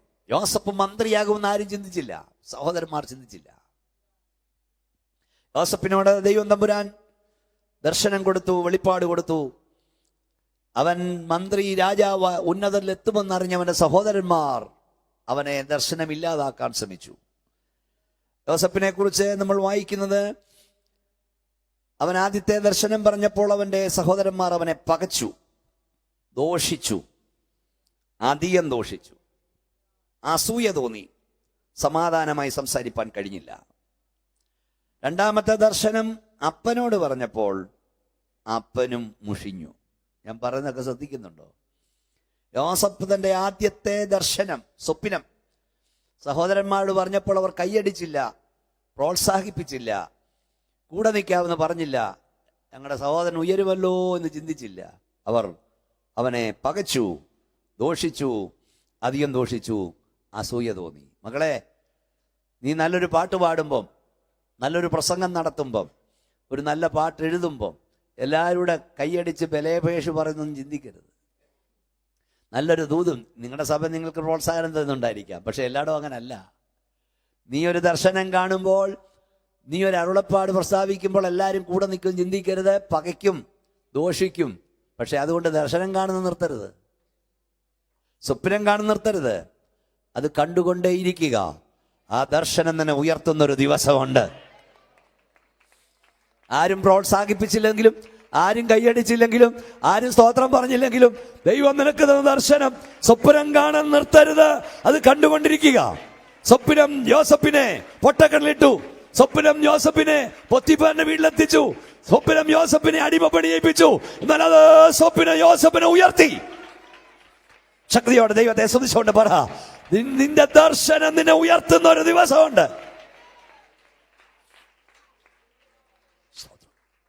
സ്തോത്രം, സ്തോത്രം. യോസഫ് അങ്ങോട്ട് ചെന്നപ്പോഴേ സഹോദരന്മാർ പറഞ്ഞിതാ സ്വപ്നക്കാരൻ വരുന്നു. അവന്റെ സ്വപ്നം എന്താവും നമുക്കറിയാം. അവനെ കൊല്ലാൻ വട്ടം കൂടിയപ്പോൾ ജ്യേഷ്ഠൻ രൂപേൻ ഇടപെട്ടിട്ട് പറഞ്ഞു, നമുക്കവനെ കൊല്ലണ്ട. അതാ പൊട്ടക്കിണർ, അവിടെ അവൻ കിടക്കട്ടെ. നമ്മൾ അവനെ കൊന്നെന്ന് വേണ്ട, അവിടെ കിടന്ന് അവൻ ചത്തോട്ട്. സ്തോത്രം. ഞാൻ ചോദിക്കട്ടെ, യോസഫിനെ സഹോദരന്മാർ പൊട്ടക്കിണലിട്ടത് രാജാവാക്കാൻ വേണ്ടിയാണോ? പറ മക്കളെ, പറ. ആണോ മക്കളെ? അല്ല, ദർശനം ഇല്ലാതാക്കാനാ. എന്നാൽ ഇന്ന് രാവിലെ യേശുവിൻ നാമത്തിൽ ഞാൻ പറയാം, നിന്റെ ദർശനത്തെ തകർക്കാൻ പിശാചൊരുക്കുന്ന പൊട്ടക്കിണറുകൾ നിന്റെ ദർശന സമാപ്തിയുടെ ഒന്നാമത്തെ വാതിലാക്കി മാറ്റാൻ എൻ്റെ ദൈവത്തിന് കഴിയും. നിന്നെ തകർക്കാൻ, നിന്റെ തലമുറയെ തകർക്കാൻ, നിന്റെ സന്താനത്തിന് ദർശനമില്ലാതാക്കാൻ ദുഷ്ടപിശാചൊരുക്കുന്ന പൊട്ടക്കിണറുകൾ നിന്റെ ദർശന സമാപ്തിയുടെ ഒന്നാമത്തെ വാതിലാക്കി എൻ്റെ ദൈവം മാറ്റും. ഞാൻ കൂടെ പറയും, നമുക്കെതിരായി പിശാച് ചെയ്യുന്നത് പോലും നമുക്ക് അനുകൂലമാക്കി മാറ്റാൻ നമ്മുടെ ദൈവത്തിന് കഴിയും. നിനക്കും നിന്റെ സന്താനത്തിനും വിരോധമായി പിശാചുണ്ടാക്കുന്ന ആയുധങ്ങൾ പോലും നിന്റെ നന്മയാക്കി പരിവർത്തനം ചെയ്യുവാൻ എൻ്റെ കർത്താവിന് കഴിയും. ഹല്ലേലൂയ. രൂപേൻ പറഞ്ഞു, നമുക്ക് കൊല്ലണ്ട, നമുക്കവനെ പിടിച്ച് പൊട്ടക്കിണലിടാം. സ്തോത്രം, സ്തോത്രം. പക്ഷെ മിദ്യാനി കച്ചവടക്കാർ വന്നപ്പോൾ രൂപേനെ അവിടെ കാണുന്നില്ല. എവിടെ പോയി കാട്ടി? എവിടെ പോയി? രൂപേൻ ഉണ്ടായിരുന്നെങ്കിൽ പാസ്റ്റർമാർ പറഞ്ഞ കച്ചവടം നടക്കുമോ? പറഞ്ഞാട്ടെ, നടക്കുമോ? ഇല്ല. രൂപേനെ ഇവിടെ കാണുന്നില്ല. കാരണം ദൈവം രൂപേനെ മാറ്റി. അതിന് കാരണം രൂപേനെ മുമ്പേ പറഞ്ഞു തന്നെ, യോസഫിനെ എൻ്റെ ദൈവം വീട്ടിൽ നിന്ന് ഇറക്കിക്കൊണ്ട് വന്നത് തിരിച്ച് വീട്ടിൽ കൊണ്ട് കയറ്റാനല്ല. യോസഫ് അവിടെ ഉണ്ടായിരുന്നേ മറ്റ് സഹോദരന്മാരുടെ കണ്ണു വെട്ടിച്ച് രൂപേൻ അവിടെ ഉണ്ടായിരുന്നെങ്കിൽ യോസഫിനെ അവൻ അപ്പൻ്റെ അരിയിൽ കൊണ്ടുപോയനെ. പക്ഷെ സ്വർഗത്തിൽ ദൈവം യോസഫിനെ വീട്ടിൽ നിന്ന് പിടിച്ചിറക്കിക്കൊണ്ട് വന്നത് തിരിച്ച് അതുപോലെ കൊണ്ട് കയറ്റാനല്ല, ഫറവോന്റെ തൊട്ടടുത്ത് സിംഹാസനം കൊണ്ടെത്തിക്കാനാ. ഇതിലൊരു ദൂത് ഞാൻ നിന്നോട് പറയാം. നിന്നെ സഹായിക്കുമെന്ന് നീ ചിന്തിച്ചില്ല ചിലർ കൈയൊഴിഞ്ഞെങ്കിൽ, കാലു മാറിയെങ്കിൽ ഭാരപ്പെടരുത്. മക്കളെ കെട്ടിക്കാൻ സഹായിക്കുമെന്നും പേർഷ്യയെ കൊണ്ടാകാൻ സഹായിക്കുമെന്നൊക്കെ ചിന്തിച്ച ചിലര് സമയത്ത് കൈയൊഴിഞ്ഞെങ്കിൽ നീ ഭാരപ്പെടരുത്. ഇവരാരുമല്ല നിന്നെ ഉയർത്തിയത്, നിന്റെ തലമുറയുടെ അവസ്ഥ മാറ്റിയത് ഇവരാരുമല്ല, സ്വർഗത്തിലെ ദൈവം നിന്നെ ഉയർത്തി. ശക്തിയോടെ ദൈവം തന്നെ നിന്റെ അവസ്ഥ മാറ്റം വരുത്തി. കരമടിച്ച് ദൈവത്തെ സ്തുതിച്ച്. ഒരു അമ്മാച്ചനുമല്ല, ഒരു കൊച്ചപ്പനുമല്ല, ഒരു ചിറ്റപ്പനുമല്ല, ദൈവം നിന്നെ ഉയർത്തി എന്ന് പറയണം. അതുകൊണ്ട് അവർ മാറിയതാ. ഈ യോസഫിന്റെ ചരിത്രം പഠിക്കുമ്പോഴൊക്കെ ഞാൻ സന്തോഷിക്കാറുണ്ട്. കാരണം ദൈവം ഓരോ സമയത്ത് ഓരോരുത്തരും ഒരുക്കി. മിദ്യാന കച്ചവടക്കാർ സമയത്ത് വന്നു. ഈ യോസഫിന്റെ സഹോദരന്മാർ ഇതെല്ലാം ശാപ്പാട് പഠിച്ചിട്ട് എഴുന്നേറ്റ് പോയപ്പോഴാണ് മിദ്യാന കച്ചവടക്കാർ വന്നിരുന്നെങ്കിൽ യോസഫ് എവിടെ കിടന്ന് ചാവുമായിരുന്നു? പൊട്ടക്കിണറ്റിൽ. ഇനി നേരത്തെ വന്നിരിക്കട്ടെ, യോസഫ് വരുന്നതിന് മുമ്പേ അവർ വന്നിട്ട് പോയിരുന്നെങ്കിലോ കച്ചവടം നടക്കുവോ? നടക്കില്ല. ഇന്ന് രാവിലെ ഒന്നുകൂടെ പറയാം, നമ്മുടെ കർത്താവ് ഒരിക്കലും നേരത്തെ വരില്ല. നമ്മുടെ കർത്താവ് ഒരിക്കലും താമസിച്ചു വരില്ല. അവൻ തക്ക സമയത്ത് പ്രവർത്തിക്കും. അവൻ തക്ക സമയത്ത് പ്രവർത്തിക്കും. നീ ചിന്തിക്കുന്ന കർത്താവ് താമസിച്ചെന്നല്ലേ? മറുപടി താമസെന്ന് ഇല്ല. നമ്മുടെ കർത്താവ് താമസിക്കുന്നവനല്ല. അവൻ തക്ക സമയത്ത് ഇറങ്ങി വന്ന് പ്രവർത്തിക്കും ദൈവം അത്രേ.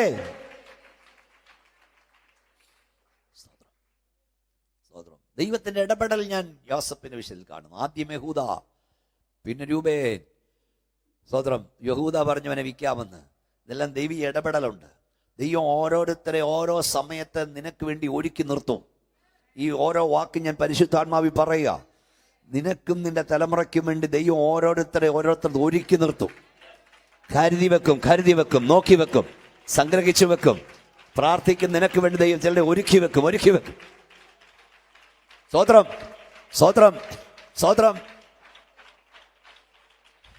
സത്യത്തിൽ നമ്മുടെ വാഴ്ത്തപ്പെട്ട കർത്താവിന്റെ കുരിശിന്റെ അറ്റം താങ്ങേണ്ടിയിരുന്നത് ശിമോൻ പത്രോസ് ആയിരുന്നു. ബറയോന ശിമോൻ ആയിരുന്നു. പക്ഷെ അവൻ പോയപ്പോൾ, അവൻ താങ്ങാതെ വന്നപ്പോൾ ദൈവം മറ്റൊരുത്തിനെ ഒരുക്കി. അവനാണ് കുറേനക്കാരൻ ശിമോൻ. നമ്മുടെ കർത്താവിന്റെ ഡെഡ് ബോഡി ഏറ്റുവാങ്ങി അടക്കേണ്ടത് ശിഷ്യന്മാരായിരുന്നു. പക്ഷെ അവരടക്കിയില്ല. അവരെല്ലാം ഓടിപ്പോയി. ഞാൻ ആ ഭാഗം വായിക്കുമ്പോൾ ഈ വേദവസം ചുമ്മാ വായിച്ചാൽ നോക്കിയില്ല. ഞാൻ ചുമ്മാ പറയല്ല, എനിക്ക് കരച്ചിൽ വരും. യേശുവിനെ അടക്കാൻ ഒരാളില്ലായിരുന്നു. കൂടെ നടന്നവനെല്ലാം ഓടിപ്പോയി. എല്ലാവനും പോയി. കുറച്ചു നേരത്തേക്ക് നമ്മുടെ വാഴ്ത്തപ്പെട്ട കർത്താവിൻ്റെ ഡെഡ് ബോഡി ഇങ്ങനെ കുരിശിൽ കിടക്കുകയാണ്. അപ്പോഴത്തേന് പ്രത്യേക ദിവസം ശബത്താണ്. അന്ന് അടക്കിയില്ലെങ്കിൽ യഹൂദന്മാർ പിന്നെ ശബത്തെ തൊടില്ല. യേശു കർത്താവിൻ്റെ ഡെഡ് ബോഡി അവിടെ കിടന്ന് ചീയും, നാറും, അളിയും. അല്ലെങ്കിൽ കഴുകന്മാർ കൊത്തിപ്പറിക്കും. അങ്ങനെ വന്നാൽ ഈ പുസ്തകം തെറ്റും. അവൻ്റെ അസ്ഥികൾ ഒടിഞ്ഞു പോകരുത്. അവൻ്റെ ശരീരം ദ്രവത്വം കാണരുത്. അപ്പം സന്ധ്യ ആയിട്ടും ആരുമില്ല. എല്ലാവരും ഓടിപ്പോയി. കൂടെ ചാകം നടന്ന പത്രോസും വീരവാദം പറഞ്ഞ അന്തർവാസും എല്ലാം ഓടിപ്പോയി. പക്ഷെ അവിടെ എഴുതിയിരിക്കുന്ന കുറെ നേരം ആരുമില്ലാത്തവനായി നമ്മുടെ കർത്താവിൻ്റെ ഡെഡ് ബോഡി അവിടെ കിടന്നു. എന്നാൽ അടുത്ത പദം, ഹരിമത്യക്കാരൻ യോസഫ്, ധനവാൻ, ദൈവരാജ്യത്തെ കാത്തിരുന്നവൻ, ധൈര്യപ്പെട്ടു വന്ന് ഈ ഡെഡ് ബോഡി ചോദിച്ചു. സ്തോത്രം. ഞാനൊരു ടി വി പ്രഭാഷണത്തിൽ പറഞ്ഞു, ദൈവ പൈതലേ, അല്പകാലഘട്ടത്തിൽ നിനക്കാരുമില്ലെന്ന് തോന്നും, നിനക്കാരുമില്ലെന്ന് വരും. എന്നാൽ അടുത്ത കർത്താവ് എന്നോട് പറഞ്ഞു, വിളിച്ചു പറ, നിനക്കാരുമില്ലാതെ വരില്ല. ദൈവം ആരെങ്കിലും നിനക്ക് വേണ്ടി ഒരുക്കും. ദൈവം ആരെങ്കിലും ഒരുക്കും. ശക്തിയോട് മക്കളെ എല്ലാം കരമടിച്ചോണ്ട് പറ, അമ്മാച്ചൻ നോക്കിയില്ലേലും, അമ്മേ കൊച്ചപ്പം നോക്കിയില്ലേലും, മക്കൾ നോക്കിയില്ലേലും നിനക്കാരുമില്ലാതെ വരില്ല. കരമടിച്ച അന്യഭാഷ ദൈവത്തെ സൂചിച്ചോണ്ട് പറ, ദൈവത്തെ സേവിക്കുന്ന എനിക്ക് ആരുമില്ലാതെ വരില്ല. ദൈവം ആരെയെങ്കിലും എനിക്ക് വേണ്ടി ഒരുക്കും. സമയമാകുമ്പോൾ ആരെയെങ്കിലും ദൈവം നിനക്ക് വേണ്ടി ഒരുക്കും. ആരെയെങ്കിലും ദൈവം ഒരുക്കും. കൈ ഉയർത്തി പറ, ദൈവം ആരെയെങ്കിലും ഒരുക്കുമെന്ന് പറ. കൈ ഉയർത്തി ആട്ടി ദൈവത്തെ സൂചിച്ചുകൊണ്ട് പറ, വിശ്വാസത്തോടെ പറ, ദൈവം എനിക്ക് വേണ്ടി ആരെയെങ്കിലും ഒരുക്കും. സത്യത്തിൽ ഈ പത്രോസ് യേശുവിനെ എടുത്തിരുന്ന് എവിടെ കൊണ്ടടക്കിയേനെ? കടൽപ്പുറത്ത് കൊണ്ട് അടക്കിയേനെ. കാരണം അവന് അവിടെ ഉണ്ട്. എന്നാൽ അവൻ കൈ ഒഴിഞ്ഞ് നന്നായി. അതുകൊണ്ട് ആമ്പിള്ളാരെ കാര്യം ദൈവം പരമേൽപ്പിച്ചു. ഒന്നുകൂടെ പറയാം, ഇവിടെ ആരാധിക്കുന്ന ദൈവമക്കളെ, ചിലരൊക്കെ നമ്മളെ കൈവിടുന്ന നല്ലതിനാ. കൈയേക്കണ്ടവൻ നമ്മുടെ കാര്യം കൈകൾക്കും. നിന്നെ ചിലർ കൈവിട്ടെങ്കിൽ, നിന്റെ മക്കളെ ചിലർ കൈവിട്ടെങ്കിൽ, സഹായിക്കാവുന്ന ചിലർ കയ്യിൽ മാറിയെങ്കിൽ നല്ലതിനാ. ഹല്ലേലൂയ. കർത്താവ് ആമ്പിള്ളാരുടെ കയ്യിൽ കാര്യം ഏൽപ്പിക്കും.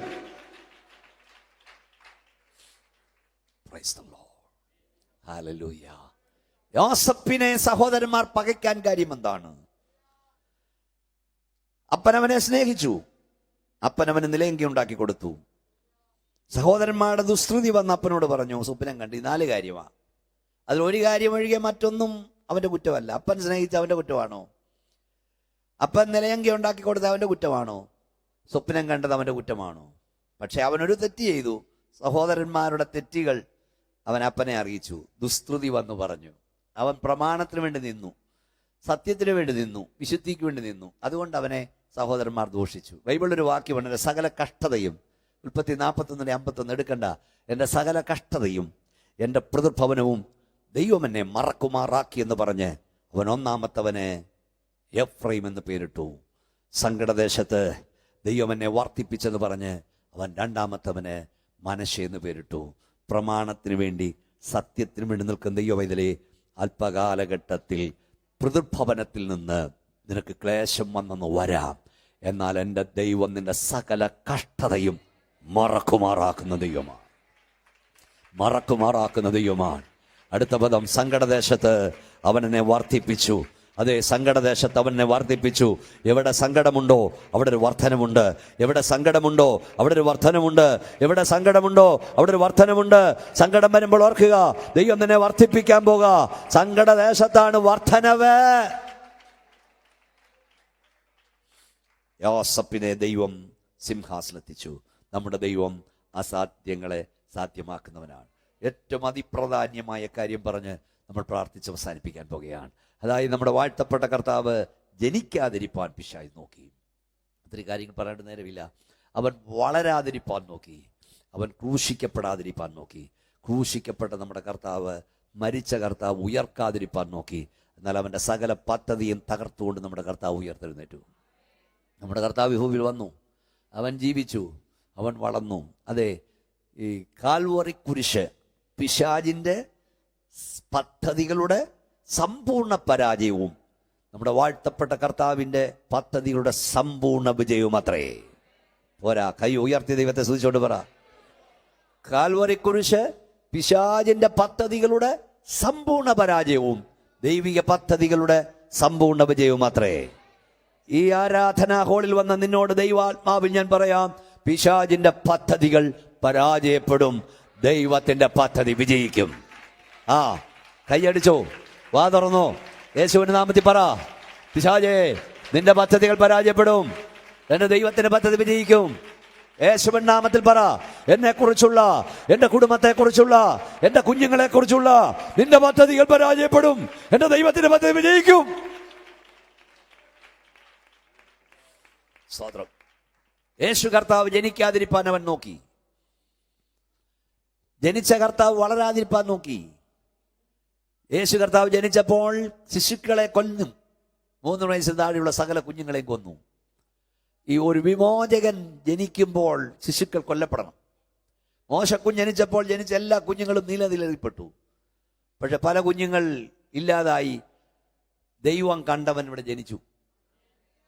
ഞാൻ നോഹയുടെ കാലം എന്ന് പുസ്തകം എഴുതിയപ്പോൾ അതിൽ എഴുതിയിട്ടുണ്ട്. പണ്ട് യേശു കർത്താവിന്റെ കാലഘട്ടത്തിൽ പല കുഞ്ഞുങ്ങൾ കൊല്ലപ്പെട്ടു, പക്ഷെ കർത്താവ് ജനിച്ചു.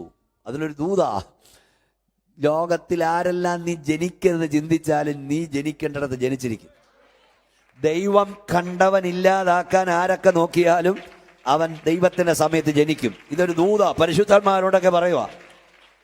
അതായത് നിനക്കൊരു തലമുറ ഉണ്ടാകാതിരിപ്പാൻ, നിനക്കൊരു സന്താനം ഉണ്ടാകാതിരിപ്പാൻ ദുഷ്ടപിശാച് നോക്കി. ജനിച്ച കുഞ്ഞ് വളരാതിരിപ്പാൻ അവൻ നോക്കി. അവന്റെ സകല പദ്ധതിയും തകർത്തുകൊണ്ട് ദൈവം നിനക്ക് തലമുറയെ തന്നു. അവനെ വളരാൻ കൃപ നൽകി. സ്തോത്രം, സ്തോത്രം.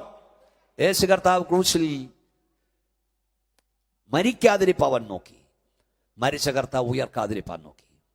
പക്ഷെ അവന്റെ പദ്ധതിയെ തകർത്തുകൊണ്ട് നമ്മുടെ കർത്താവ് ഉയർത്തുന്നേറ്റു. വായിച്ചേ, മത്തായി സുവിശേഷം 27-ാം അധ്യായം 62-63 വാക്യങ്ങൾ വായിക്കാം. Matthew chapter 27:62. മത്തായി സുവിശേഷം 27-ന്റെ 62 ഒരുക്കുനാളിന്റെ പിറ്റേ ദിവസം മഹാപുരോഹിതന്മാരും പരീശന്മാരും പീലാത്തോസിന്റെ അടുക്കൽ ചെന്നുകൂടി. യജമാനനെ ആ ചതിയൻ ജീവനോടെ ഇരിക്കുമ്പോൾ 3-ാം നാൾ കഴിഞ്ഞിട്ട് ഞാൻ ഉയർത്തെഴുന്നേൽക്കും. പദം ശ്രദ്ധിച്ചു വായിക്കണം. ആ പദം ആദ്യം മുതൽ വായിച്ചേ. ഒരുക്കനാളിന്റെ പിറ്റേ ദിവസം മഹാപുരോഹിതന്മാരും പരീശന്മാരും പീലാത്തോസിന്റെ അടുക്കൽ ചെന്നുകൂടി. യജമാനനെ വായിച്ചോ. അപ്പം പീലാത്തോസിനെ അവരെന്നാ വിളിച്ചേ? അയ്യോ, നിങ്ങളൊന്ന് പറയുന്നേ. യജമാനനെ. യേശുവിനെയോ? പീലാത്തോസിനെ അവർ വിളിച്ചു സാറേ. യേശുവിനെ വിളിച്ചതെന്താ? യോഗ്യതയില്ലാത്തവനെ സാറേ എന്ന് വിളിച്ചു, യോഗ്യനായവനെ ചതിയെന്ന് വിളിച്ചു. ഈ ലോകം ഇങ്ങനെ യോഗ്യതയില്ലാത്തവരെ പുകഴ്ത്തുന്നു, യോഗ്യനായവനെ ആരാധിക്കുന്നില്ല. ദൈവമക്കളെ, നമ്മുടെ പ്രത്യേകത യോഗ്യനായവനെ ആരാധിപ്പാൻ ദൈവം കൃപ നൽകി. ഹല്ലേലൂയ. Worship is the worship. യോഗ്യനായവനെ ആരാധിക്കുന്ന ആരാധന. കണ്ണുണ്ടെങ്കിലും കാണാത്ത, ചെവിയുണ്ടെങ്കിലും കേൾക്കാത്ത, വായുണ്ടെങ്കിലും സംസാരിക്കാത്ത, കൈയുണ്ടെങ്കിലും പ്രവർത്തിക്കാത്ത ദൈവങ്ങളുടെ മുമ്പിൽ വീണ് അനേക ഉന്നതന്മാർ, വിദ്യാഭ്യാസ ശ്രേഷ്ഠന്മാർ നിലവിളിക്കുമ്പോൾ നീ കരഞ്ഞാൽ ഇറങ്ങി വരുന്ന ദൈവത്തെ, നീ നിലവിളിച്ചാൽ ഉത്തരം തരുന്ന ദൈവത്തെ സേവിപ്പാൻ ദൈവം നിനക്ക് ഭാഗ്യം തന്നു. ഹല്ലേലൂയ. ഇതിവിടെ പുതുതായി വന്നെന്ന് പറഞ്ഞല്ലോ. നിങ്ങൾ രക്ഷിക്കപ്പെടാത്തവനാണ് രക്ഷിക്കപ്പെടണം, സ്നാനപ്പെടാത്തവൻ സ്നാനപ്പെടണം. ഈ ജീവനുള്ള സത്യ ദൈവത്തെ ആരാധിക്കാൻ കഴിയുന്ന ഭാഗ്യമാണ്, മറക്കരുത്. അനേക ആൾക്കാരുടെ മുമ്പിൽ നിന്ന് അക്ഷരത്തിന്റെ പഴക്കത്തിൽ ആരാധന എന്ന പ്രഹസനം നടത്തുമ്പോൾ അക്ഷരത്തിന്റെ പഴക്കത്തിലല്ല, ആത്മാവിന്റെ പുതുക്കത്തിൽ ദൈവത്തെ ആരാധിപ്പാൻ ദൈവം നമ്മെ തെരഞ്ഞെടുത്തു.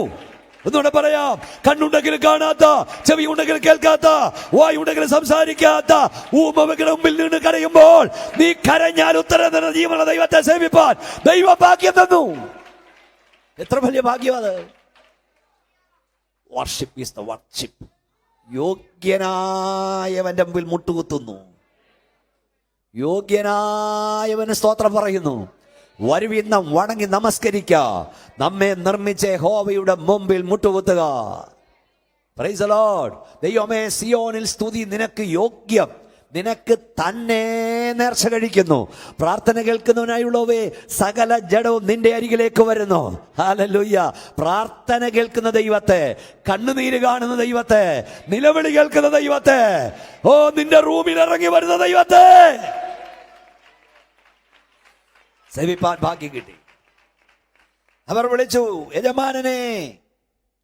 ആച്ഛാദിയൻ ജീവനോടിരിക്കുമ്പോൾ ഉയർത്തെഴുന്നേൽക്കുമെന്ന് പറഞ്ഞത് ഞങ്ങൾക്ക് ഇപ്പോൾ ഓർമ്മ വന്നു. വായിച്ചോ, പെട്ടെന്ന് വായിച്ചോ. അതുകൊണ്ട് അവന്റെ ശിഷ്യന്മാർ ചെന്ന് അവനെ മോഷ്ടിച്ചിട്ട് അവൻ മരിച്ചവരുടെ ഇടയിൽ നിന്ന് ഉയർത്തെഴുന്നേറ്റു എന്ന് ജനത്തോട് പറയുകയും ഒടുവിലത്തെ ചതിവ് മുമ്പിലത്തേതിലും വിഷമായി തീരുകയും ചെയ്യാതിരിക്കേണ്ടതിന് 3-ാം നാൾ വരെ കല്ലറ ഉറപ്പാക്കുവാൻ കൽപ്പിക്ക എന്ന് പറഞ്ഞു.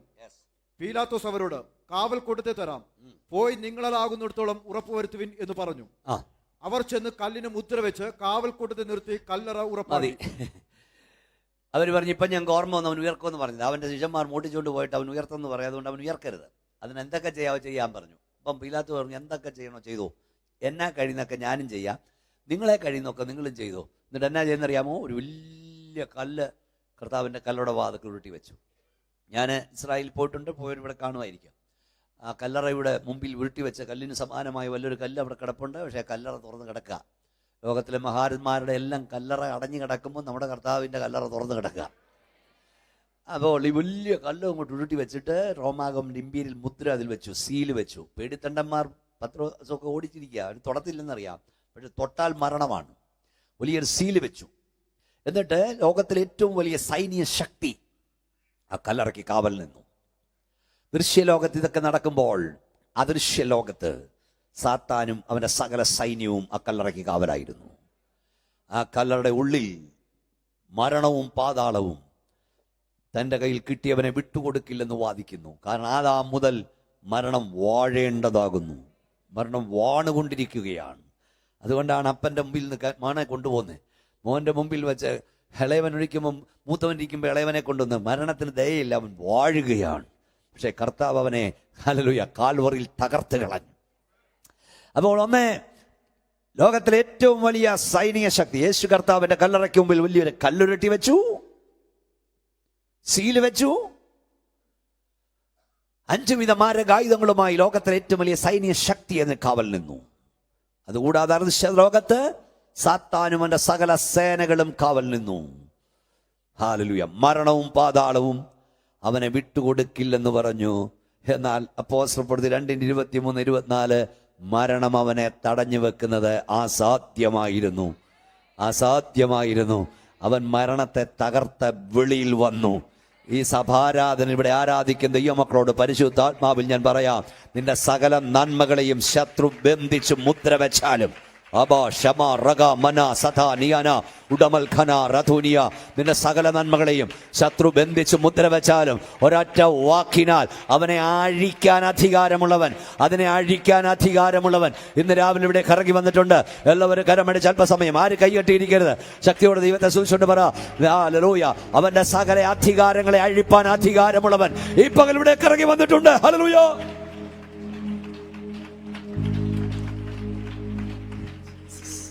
ഞാൻ പലപ്പോഴും അത് വായിക്കുമ്പോൾ അതിശയിക്കാറുണ്ട്. നമ്മുടെ കർത്താവ് ഉയരാതിരിപ്പാൻ, വെളിയിൽ വരാതിരിപ്പാൻ എന്തൊക്കെ ചെയ്യാമോ അതെല്ലാം റോമ ഗവൺമെന്റ് ചെയ്തു, അതെല്ലാം പരീശന്മാർ ചെയ്തു, അതെല്ലാം യഹൂദന്മാർ ചെയ്തു, അതെല്ലാം നമ്മുടെ കർത്താവ് കണ്ടുകൊണ്ടിരുന്നു.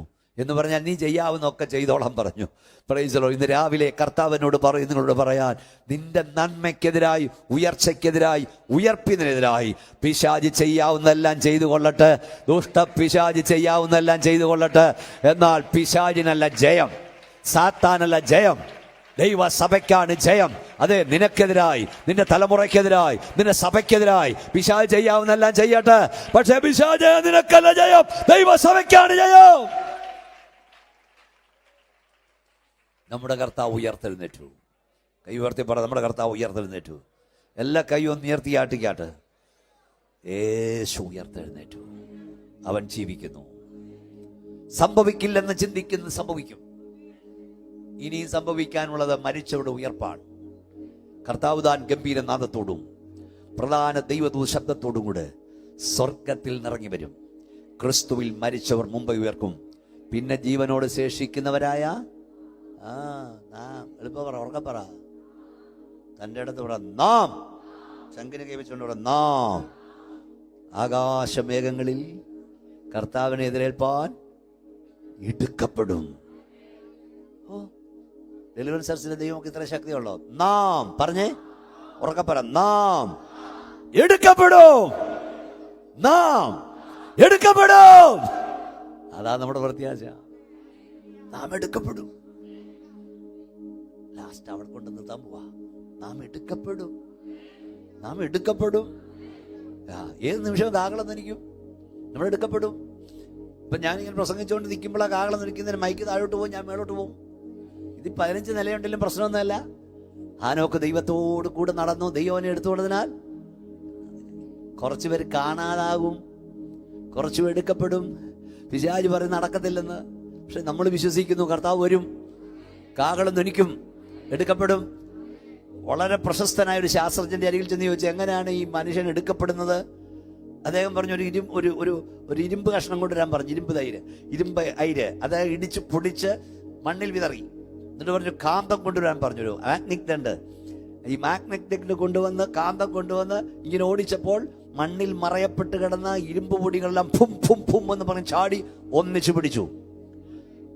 അദ്ദേഹം പറഞ്ഞു, കേവലം ഒരു കാന്തത്തിന്റെ ഒരു മാഗ്നറ്റിക് ദണ്ടിന് മണ്ണിൽ മറയപ്പെട്ട ഇരുമ്പയിനെ മേളോട്ട് ആകർഷിച്ച് ഒന്നിച്ചു കൂട്ടാൻ കഴിഞ്ഞെങ്കിൽ സകലത്തെയും തന്റെ വ്യാപാര ശക്തിയാൽ വഹിക്കുന്ന സർവശക്തനായ ദൈവത്തിന് കഴിയത്തില്ലയോ?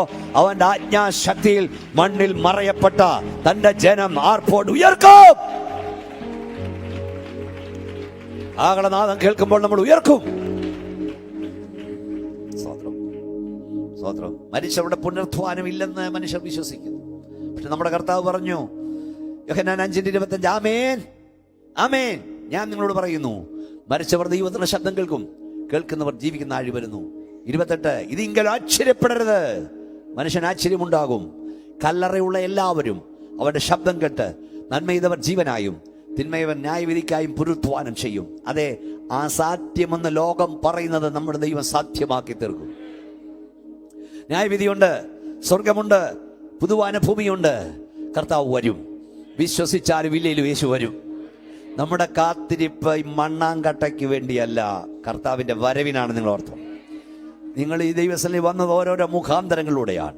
രോഗശാന്തിയിലൂടെ ആയിരിക്കാം, അത്ഭുതത്തിലൂടെ ആയിരിക്കാം, കർത്താവ് അനേക അത്ഭുതം നിങ്ങൾ ചെയ്യുന്നുണ്ടായിരിക്കാം. പക്ഷെ നമ്മുടെ കാത്തിരിപ്പ് നിത്യതയ്ക്ക് വേണ്ടിയാണ്, കർത്താവിന്റെ വരവിന് വേണ്ടിയാണ്. ഹല്ലേലൂയ. ഇവിടെ ഒന്നും കിട്ടിയില്ലേലും നിങ്ങൾ ദൈവത്തെ സേവിക്കണം, നമ്മൾ ദൈവത്തെ സേവിക്കണം. നമുക്കിവിടെ ഒന്നും കിട്ടിയില്ലേലും നമ്മൾ ഇവിടെ പാടിക്കൊണ്ട് നാം പറഞ്ഞില്ലേ, എൻ്റെ ജീവനേക്കാൾ എൻ്റെ കർത്താവ് വലിയവനാ. കാരണം ഒന്നും കിട്ടിയില്ലോ, അവൻ തൻ്റെ ജീവരക്തം നമുക്ക് വേണ്ടി നൽകി. നമ്മുടെ ലക്ഷ്യം നിത്യതയാണ്, നമ്മുടെ ലക്ഷ്യം സ്വർഗ്ഗകനാനാണ്. നമ്മളവിടെ എത്തണം. ഞാൻ സകല ജനത്തിനും ദൈവമായ യഹോവ, എന്നാൽ കഴിയാത്ത വല്ല കാര്യമുണ്ടോ? പാട്ടുകാരൻ പാടി, പൊടിയിൽ ഞാൻ അലിഞ്ഞ് ചേർന്നാലും എൻ്റെ ദൈവം എന്നെ ഉയർപ്പിക്കും, അവൻ എന്നെ ഉയർപ്പിക്കും. വിൺശരീരം ഞാൻ പ്രാപിക്കും, താഴ്ചയെല്ലാം മാറും. എൻ്റെ കർത്താവിനോട് ഞാൻ അനുരൂപപ്പെടും. നമ്മുടെ പ്രത്യാശ അതാണ്. നമുക്കെല്ലാവർക്കും ദൈവത്തിൽ എഴുന്നേൽക്കാം, എല്ലാവർക്കും എഴുന്നേൽക്കാം. നമ്മുടെ കാത്തിരിപ്പ് നമ്മുടെ യേശു മണവാണ്ട വരവാണ്. നമ്മുടെ കർത്താവ് എപ്പം വന്നാലും പോകാൻ റെഡിയാകണം. ലോക സംഭവം എല്ലാം നമ്മുടെ കർത്താവിൻ്റെ വിളിച്ചറിയിച്ചുകൊണ്ടിരിക്കുകയാണ്. അത് ഏത് സമയം സംഭവിക്കും. എങ്ങനെയാണ് റാപ്ചർ സംഭവിക്കുന്നത് അറിയാമോ? യേശു ക്രിസ്തുവിനെ മരിച്ചവരിൽ നിന്ന് ഉയർത്തെഴുന്നേൽപ്പിച്ചവന്റെ ആത്മാവ് നിങ്ങളിൽ വ്യാപരിക്കുന്നെങ്കിൽ ഈ താഴ്ചയുള്ള ശരീരത്തെ തൻ്റെ അമർത്യതയുള്ള ശരീരത്തോട് അനുരൂപപ്പെടുത്തും. Praise the lord. ഹല്ലേലൂയ, ഹല്ലേലൂയ. ഞാൻ പലപ്പോഴും പല കൺവെൻഷൻ പറയേണ്ട ഈ ദൈവമക്കളെ ആത്മാവിൽ ആരാധിക്കുമ്പോൾ ഈ മേളോട്ടും താഴോട്ടും ചാടാനുള്ള കാരണം എന്താണെന്നറിയാമോ? നമ്മെ സ്വർഗത്തിൽ കൊണ്ടുപോകാനുള്ള റോക്കറ്റിനെ ദൈവം നമ്മുടെ ഉള്ളിൽ ഫിറ്റ് ചെയ്തിരിക്കുക. ദൈവത്തിൻ്റെ ആത്മാവിനെ ദുഃഖിപ്പിക്കരുത്. അതിനാലല്ലോ പരിശുദ്ധാത്മാവിനാൽ വീണ്ടെടുപ്പിൻ നാടിനായി മുദ്രയേറ്റത്. ഈ റോക്കറ്റ് അകത്തിരിക്കുക. ഈ ആത്മാവിൽ ആരാധിക്കുമ്പോൾ ഈ റോക്കറ്റ് നീ കൊളുത്തുക. റോക്കറ്റ് മേളോട്ട് കുതിക്കുക. എന്നെ വിട്, ഞാൻ പോട്ടെ. അപ്പോൾ ഈ ശരീരം ഇവിടെ പിടിച്ചിടുക, ഇവിടെ കിടക്ക ഇടപ്പിടക്ക്. പക്ഷേ ഇന്ന് രാവിലെ ഞാൻ പറയാം, ഒരിക്കൽ നമ്മൾ ഭൂമിയുടെ ഗുരുത്വാകർഷണ ശക്തിയെ വെല്ലുവിളിക്കും. Price the Lord. നമ്മൾ കുതിച്ചുയരും. ഗായക സംഘമൊക്കെ വന്നാട്ട് നമ്മൾ പറന്നുയരും. കർത്താവിൻ്റെ വരവിൽ കൈവിടപ്പെടരുത്. എല്ലാ കണ്ണും അടച്ചേ. അസാധ്യങ്ങളെ സാധ്യമാക്കുന്നവൻ ഇവിടെ ഉണ്ട്. നിങ്ങളുടെ എല്ലാം കൈവച്ച് പ്രാർത്ഥിക്കാൻ നേരമില്ല, ആഗ്രഹമുണ്ട്. എന്നാൽ ഞാനിപ്പോൾ പ്രാർത്ഥിക്കാൻ പോവാം. കർത്താവിൻ്റെ കരം നിങ്ങളെ തൊടും, അത്ഭുതങ്ങൾ ചെയ്യും. ഞാൻ പ്രാർത്ഥിക്കുന്ന ഒരു കാര്യം അറിയിക്കാം. എൻ്റെ പുസ്തകങ്ങൾ പലത് നിങ്ങളിൽ കാണും. ദാനോഹയുടെ കാലം, ദൈവന്യായവിധികൾ, ഞാൻ വണങ്ങും ദൈവം, ബൈബിൾ പ്രഭാഷണങ്ങൾ, അനേക പുസ്തകങ്ങൾ ആയിരങ്ങൾക്ക് അനുഗ്രഹവും ആശ്വാസമായി കൊണ്ടിരിക്കുന്നു. നിങ്ങൾ യൂട്യൂബിലൂടെയൊക്കെ ധാരാളം മെസ്സേജുകൾ, ഫേസ്ബുക്കിലൊക്കെ ലക്ഷക്കണക്കിന് മെസ്സേജുകൾ, ആയിരങ്ങൾ പതിനായിരങ്ങൾ സന്ദേശം കേട്ട് അനുഗ്രഹം പ്രാപിച്ചുകൊണ്ടിരിക്കുന്നു. എൻ്റെ ഇപ്പോഴത്തെ ഒരു ബുക്കുണ്ട്. എൻ്റെ ആത്മകഥയാണത്. വൻകൃപയുടെ തണലിൽ എൻ ജീവിതം. 4 പതിറ്റാണ്ടായി കർത്താവിനെ നടത്തിയ വഴികളാണ്. നിങ്ങളുടെ ഹൃദയത്തെ തൊടും, നിങ്ങളുടെ കണ്ണുകളെ നനയിപ്പിക്കും, നിങ്ങളുടെ കുഞ്ഞുങ്ങൾക്ക് ദർശനം നൽകും. അതിൻ്റെ കുറച്ച് കോപ്പി ഇവിടെ ഉണ്ട്. മറ്റേതോ 1-2 പുസ്തകങ്ങളുണ്ട്. വേണ്ടവർക്ക് വാങ്ങാം. ദൈവം സഹായിക്കട്ടെ. എല്ലാ കണ്ണുമടച്ചാട്ട്. കർത്താവ് വരാറായി. ഇന്ന് രാവിലെ പറയേണ്ടത്, യേശുവേ, നിന്റെ വരവിൽ ഞാൻ എടുക്കപ്പെടണം. എൻ്റെ പ്രാണപ്രിയൻ്റെ വരവ് എപ്പോഴെന്നറിയില്ല, എൻ്റെ മരണം എപ്പോഴെന്നറിയില്ല. എപ്പോഴായാലും എനിക്ക് എൻ്റെ കർത്താവിനോടൊപ്പം ചേരണം. എനിക്ക് എൻ്റെ യേശുവിനെ കാണണം. യേശുവേ എന്നൊന്ന് വിളിച്ചാട്ടെ. യേശുവേ, നിന്റെ വരവിനായി എന്നെ ഒരുക്കണമേ, എന്നെ കഴുകണമേ, എന്നെ വിശുദ്ധീകരിക്കണമേ എന്ന് സമർപ്പിക്കുന്നവർക്കായി സ്വർഗത്തിലേക്ക് ഉയർത്തിപ്പിടിച്ചാട്ടെ. യേശുവേ, നിന്റെ വരവിനായി എന്നെ ഒരുക്കണമേ, നിന്റെ വരവിൽ ഞാൻ കൈവിടപ്പെടരുത്. കർത്താവേ, എന്നെ ഒന്നുകൂടെ കഴുകണമേ, എന്നെ ഒന്നുകൂടെ വിശുദ്ധീകരിക്കണം. കർത്താവേ, സ്വർഗ്ഗപിതാവേ, ആഴമേറി സമർപ്പിക്കപ്പെടുന്ന കുഞ്ഞുങ്ങളെ ഏൽപ്പിക്കുന്നു. നിന്റെ കരവരെ തൊടണമേ, നിന്റെ ശക്തി അവിടെ മേൽ വ്യാപരിക്കണമേ. ഞങ്ങളുടെ കർത്താവിന്റെ വരവിൽ ഞങ്ങൾ കൈവിടപ്പെടരുത്. ഇവിടുത്തെ വരവിനായി ഞങ്ങൾ ഒരുക്കണം. നിന്റെ കരം ഞങ്ങളെ തൊടുന്നോർത്ത സ്തോത്രം. യേശുവിൻ നാമത്തിൽ തന്നെ കരങ്ങൾ താഴ്ത്തിയിടാം. നിങ്ങൾ രഹസ്യമായി കരങ്ങൾ താഴ്ത്തിയിടാം. നിങ്ങൾ രഹസ്യമായി കരയുന്നതിന് ഈ പകൽ പരസ്യമായി കർത്താവ് ഉത്തരം തരും. ആരോടും പറയാതെ, ആരും അറിയാതെ വിഷയത്തിന്മേൽ ഇന്നു പകൽ ദൈവം ഒരു അത്ഭുതം ചെയ്യും.